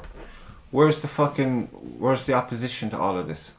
It's there, but it's not getting silent majority. It's not silent. Like, they are marching. Like, say when they go out in Dublin, there could be 30,000 of them. RT say a handful. Yeah. And they'll pick apart, like, probably the end of the march where there's a handful of people, and that's what they'll project. But what, I don't know, it's just a smart. I was never really into the marching thing because I don't think it's effective. Well, it's not. But what else do you do? You know, like, boycott. Research and you boycott. Yeah, but nothing. Yeah. Follow the money. There's always fucking agent paying for this nonsense. So you find out who that is, find out their products, and you stop. As a nation, it's the simplest thing to do. See, our problem is But you can't get 10 people in a fucking room and have them agree on anything. Anything. Well, that's the problem. Say, right. So there was, for the local elections, there was, like, you have the Irish Freedom Party. It was like a scene from the Life of Brian. You have the People's Front of Judea, the Judean People's Front. You have the front of the people of Judea. You know, this kind of shit. Yeah. So you had the Irish Freedom Party. You had the Irish National Party. You had Ireland First, and you had, there was some other one. So you had these three pro-nationalist. It's like the man behind you there now. You might be in fucking Gotham City when you looked down those fucking scrolls of photographs, because it was like. So what you have is, like, obviously you have a leader who has started these parties, right? So you have three individuals who have ego, who have their own vision of how it goes, and so if you have to bring the three together as one, you're only going to have one leader. Yeah. So who's going to step aside, and who's, like, you know what I mean? It's the mechanics of it. Who has the fucking? I mean, when you you're going to have to hold that now because I need to go for a piss. Go on. You think that this would go on this long? I did. Did you? I did, yeah. I'm after forgetting a lot of what we were talking about. That's why I love editing. Well, I say editing. All I do is I put the logo in and I get the sound synced and I get the end. And if there was gaps for pisses in the middle, I cut them out. Everything else is left. Everything else is left. And because I honestly think it should be left. Well, yeah, like. No, I'm happy because for me it's like it's from the James T. Byrne Artist Studio, so it is a creation of a sort. Right. But it's like, obviously I know earlier on about the painting. Don't if you think you can make it better, don't. Just step aside and let it. So that's why I try not to cut anything out because. Now we've jumped a lot. So what? We've been like skimming stones. But the observer, in my belief, is the observer on a subconscious level. If they're watching it, especially, there's the physical interaction. There's this the way your mannerisms are, the way my that's in itself a language. So if you look at it, there's an energy in every movement, in every muscle, every minute detail. And if in my head I see a painting where there's two entities on either side, the voice is one color, and that's gone. It's entangled and going off like smoke out of an ashtray. And then you've done all the body movements are maybe 2 or 3 different colours as well. And they're all, so it's a merging of more than just the voice, it's the energies and so the we're vibrations. creating the painting. Yes. And the subconscious. Yeah. And I like this idea. And I think if you start cutting that up too much, lines get broken, curves are lost. And a language or sentence is gone. Because, you know, while you might amplify with your voice and try to give, how would you say, meat to the bone of what you're trying to say, but maybe you're failing in a sense, but your body, it has like a DNA fucking memory that will fucking predate language and a vocal. So it's there. It's getting across. Yeah. Yeah. It's like boom, boom, boom. You know what I mean? So, but yeah, I mean, look, like I'll end my part on like, yeah, I know we live in a horrible place. Yeah. A horrible time, but it's like any other time. So unless you're going to do what this guy does, and that's, you know, highly unlikely, try to be your own fucking, take care of your own house, I guess. And just be aware enough to fucking sidestep any fuck ups that the other knuckleheads try to force on you. Yeah, and I suppose... All you can do is be that. Well, just be who you are. And be who you are, but don't be afraid to be who you are. Like, it's... I suppose I will be branded now as far right. Ah, fuck far right. No, but you know what I mean? But that's the law of averages. And it's the, what you call it, it's the way that the Irish have been, I suppose, indoctrinated, and it's the way they've been systemically controlled. That it's the first. But even at that, like, because our conversation this evening, there's a lot of like, there's been a good bit of philosophy, there's been a bit of like quite a good bit of philosophy, and then just a lovely chat about art, and then we've touched on politics, which is the precursor and is probably, or it's the result of all the rest that we've spoke about, and like a lot of it is stuff that is not is from the rabbit hole, basically. Yeah, but you know, it's like even at that, you have your context, we'll say, right? And in the context there is good and evil. Then there's every now and then there's like something that will wipe it all clean again. But even at that, there's no surprises. The conversation has been had a million times. Yeah, it's nothing new. No, it's just everybody just start talking to each other. Yeah, you'd be surprised. You know what I mean? You might fucking agree with each other. Just get outside and fucking meet people. Start with yourself. Start talking to yourself. And then look at it, and then somewhere along the line, say, what? Did I say that? Rewind?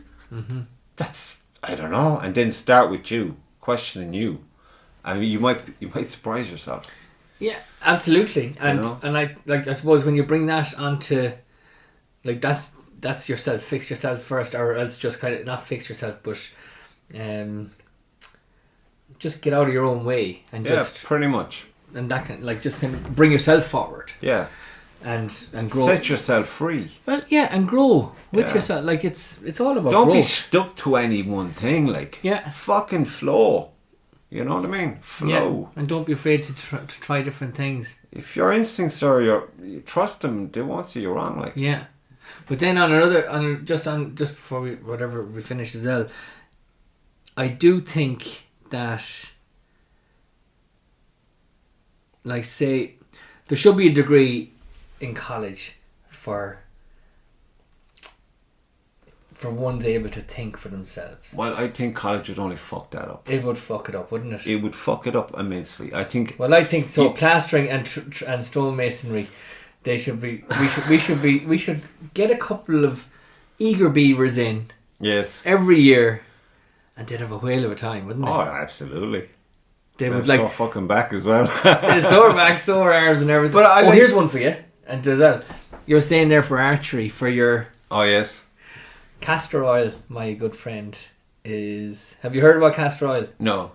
It is an amazing curer of muscle. Oh, really? injury. Unbelievable. I use it. I have my little bottle of castor oil at home. I get tendonitis in my arm here. All right. From repetitive stress injury from Plastering and whatnot. plastering, yeah. And if I feel if I feel sore, I get a tea towel, drain the castor oil on the tea towel, wrap it around my arm, and then cling film. Okay? Yeah. And I go to bed, and the warmth of your body, then the castor oil sinks into your into your muscle, and it heals. Fuck. And it's unbelievable. What I do is I have a cup of coffee, and I go to bed an hour early. That's all I do. That heals. Try the castor oil. Suffer. But I'm a firm believer in, like, when you know in yourself, right, I need to go to a higher power now because this isn't going to fix itself. And you see a fucking doctor, but you question the cunt. Well, sure, look at all they do. We could go on for another. We could go on to midnight. We'll have a round 2. That's it. But go back to earth. You're an earthy person. Yes, 100%. Get that. Why do you think I'm in the fucking woods shooting shit all the time, man? When I go to the woods, dude, it's like, it's so invigorating. I come back here, I'm like a feral fucking animal. I'm just that fucking, I had a great day. And she's like, oh, fuck. Here we go. Here you go again. Fuck me. But I get that when I go painting. Yeah. If I'm locked in here for a week straight painting, I'm feral. I'm fucking like... Isn't that a great word, feral? I love it. Oh, fucking feral is even better expression. Fucking feral, you cunt. There's a song called Beeswing. And it's going back to the Romany. Like, have you heard Beeswing? No.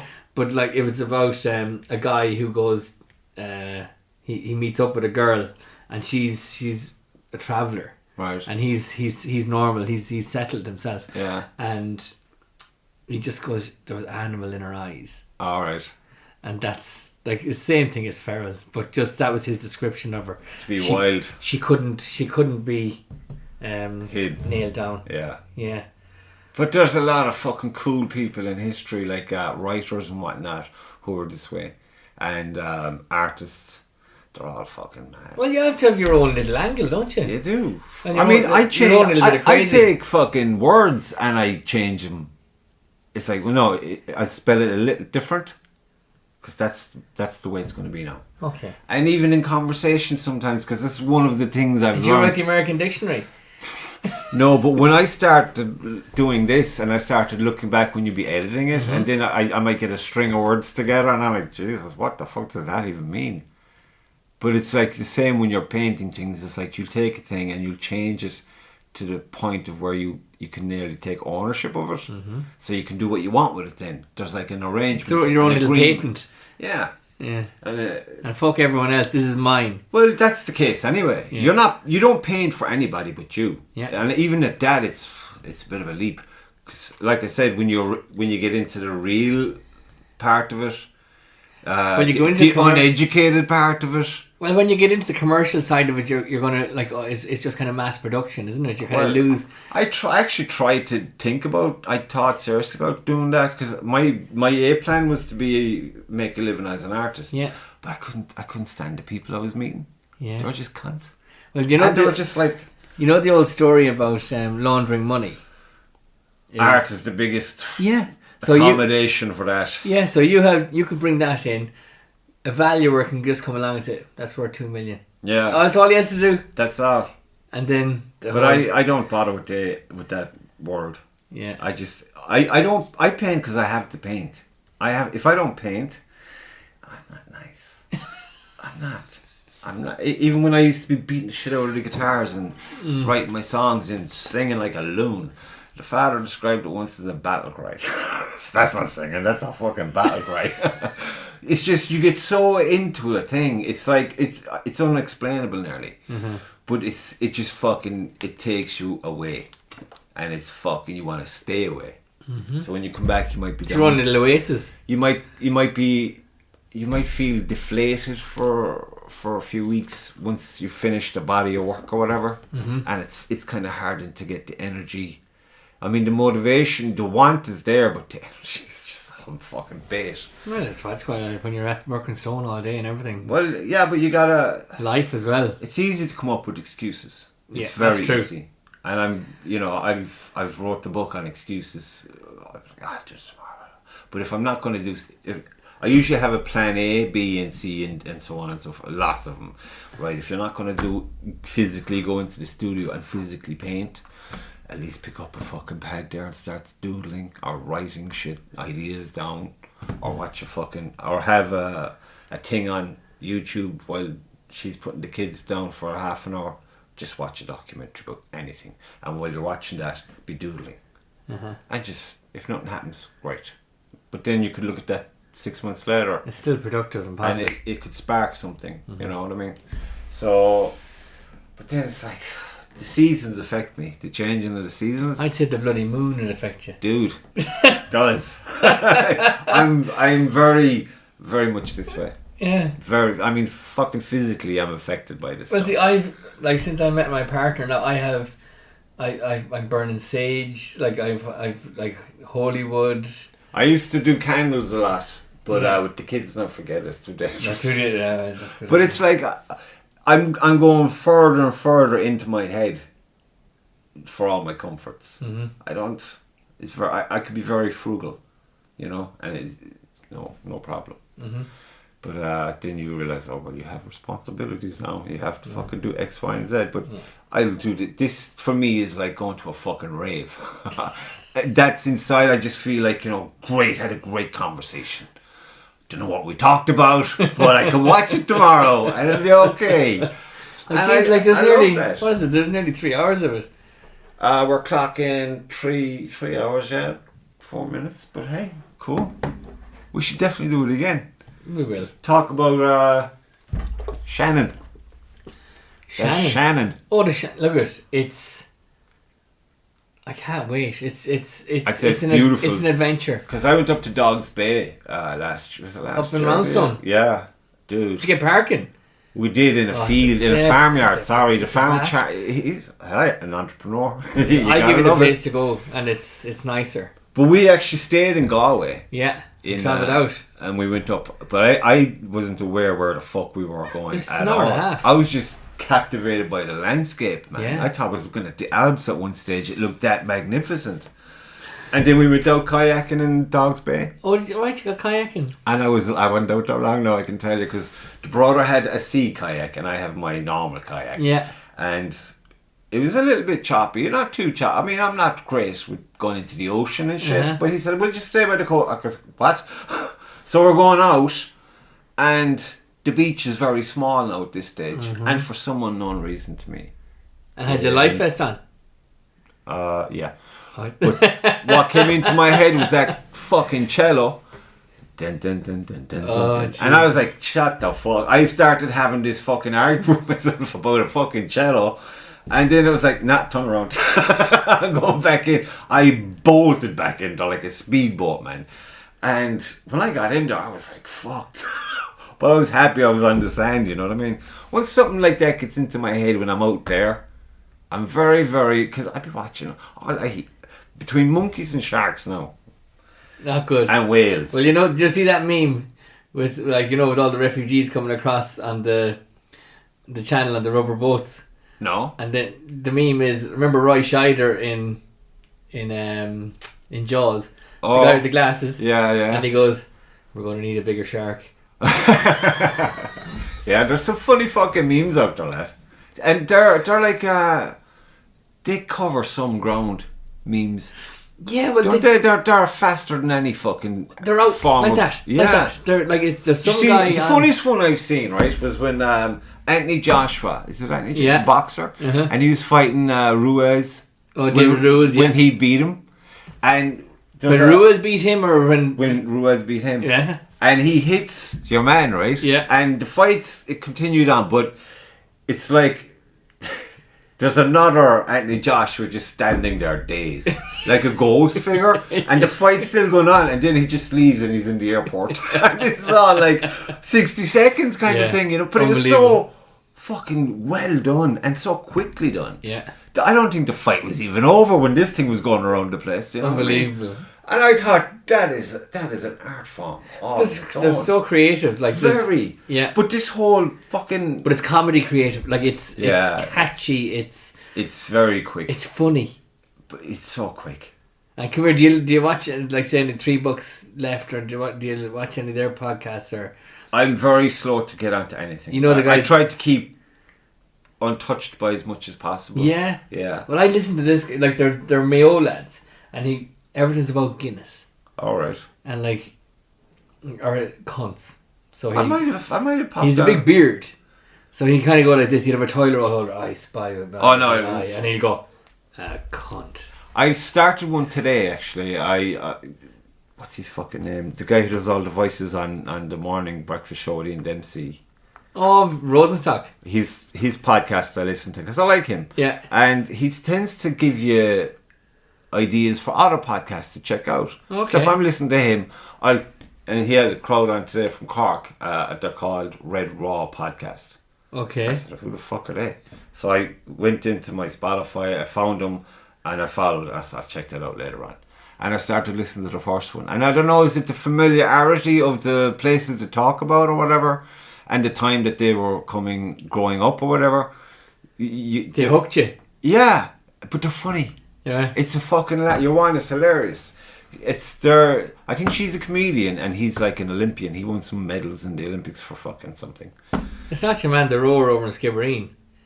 No, it's not him. No, because he's current. It's not Rob O'Halloran, is it? Might be. Or what's his name? Rob is the name, yeah. Yeah, well, they were on, what you call it? He was on a Good Morning show. Yeah, that's right. And then with the girl, she's a Cork comedian. I think they were on a radio at one stage. They were, yeah. And they got shot. Yeah. Yeah, and Were they on Red FM? I don't know which one it was. I don't listen to radio even anymore. Yeah, I forgot the code when the battery went in the van. I forgot the code for radio. I got a new battery, put in a new battery, and I was like, it's looking for a code. I'm like, fuck! I don't know the code, but then I goes, fuck it. 0000. I just put in I put the phone on and I hit a podcast, or I go to YouTube and I get the whatever's going on with the sports. That's all I really listen to, or else some comedy shit. It is enough. Keep it as small as possible, or else music from like way back when. Leonard Cohen, some nice Leonard Cohen. Never get into Leonard. He's a love him or hate him kind of guy. He put me to fucking sleep. I love Leonard Cohen. Yeah. I love Leonard Cohen. I've got 2 vinyl albums of Leonard Cohen. I like what you call it, Manhattan. Take Manhattan. His last album, dude, was fucking unbelievable. But to hear that he died like days after that, was fucking unbelievable. It's like he poured everything into that. And he's just a cool motherfucker. Oh, yeah. A cool motherfucker. I heard the story of why he plays the guitar the way he plays the guitar and why he has that music. He was, he's seen a Spanish guy up in, is it Quebec or somewhere in fucking Canada? And the Spanish guy was in the park playing this guitar this way and all the girls were there. And he said, that just got me. I just 1 and 1 is 2. If I do that, I get that. I'm in. Okay. So he went over to when they were all going away, he's packing up, but your man only spoke Spanish and he only spoke French at the time. So fuck. So they managed to hammer it out that he wanted to get lessons to learn how he played the guitar the way he played it.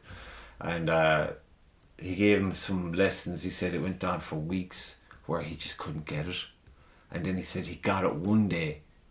He said it just all clicked and he was fucking flying it. And he goes, I get it. And he ran to meet your man to let him know, look what I can do. And when your man was staying in like fucking, what you call it, it's like a halfway house kind of thing. And your man goes, oh, he's not here. And he goes, do you know when he'll be back? And he goes, oh, you haven't heard. He committed suicide. He committed suicide yesterday. He goes, yesterday? Yesterday it clicked for me. So he had this fucking... all respect for your man, he said, you're not going to die. I'm going to fucking keep you alive by playing your music. Or the way you showed me, I'm going to. He kept in everything I do. So he kept him alive in his head by doing this. I thought that's powerful shit, man. Oh, yeah. His words, he's a fucking poet. Oh, he is a poet. He's a cool motherfucker. And the hat, I love hats. I love hats. Was it a fedora? Yes. Yeah. He's a cool motherfucker. I don't... take people as you find them. You know what I mean? Don't be listening to nobody. Take them as you find them. Because if... Well, I have heard reviews about his final album, and the reviews were amazing. I never listened to critics. I never listened to reviews about anything, because I found out early on if I went and saw a movie and I was blown away by the movie, and then I'd see what the critics were saying and it was never good. Yet when the critics were thinking it was all this, I said, this is shit. And I was like, what? Trust your own judgment. Yes. So, and it goes with people too. You'll hear plenty shit about people, but you should just fucking, if you're in the vicinity and you're going, it's inevitable that you'll probably meet, fucking engage. Yeah. Engage. And alright, maybe it's true, maybe it's not though. You know what I mean? So people come into your life for a reason. 100%. There's no coincidences. None. Zero. It's all been strategically put together. Thanks for being on the Blackbird. Thank you very much. It was a pleasure. I hope you come back. I shall. Because I think... the coffee is good. You'll be ringing me now next week. What the fuck? I thought you were going to edit that out. Oh, what?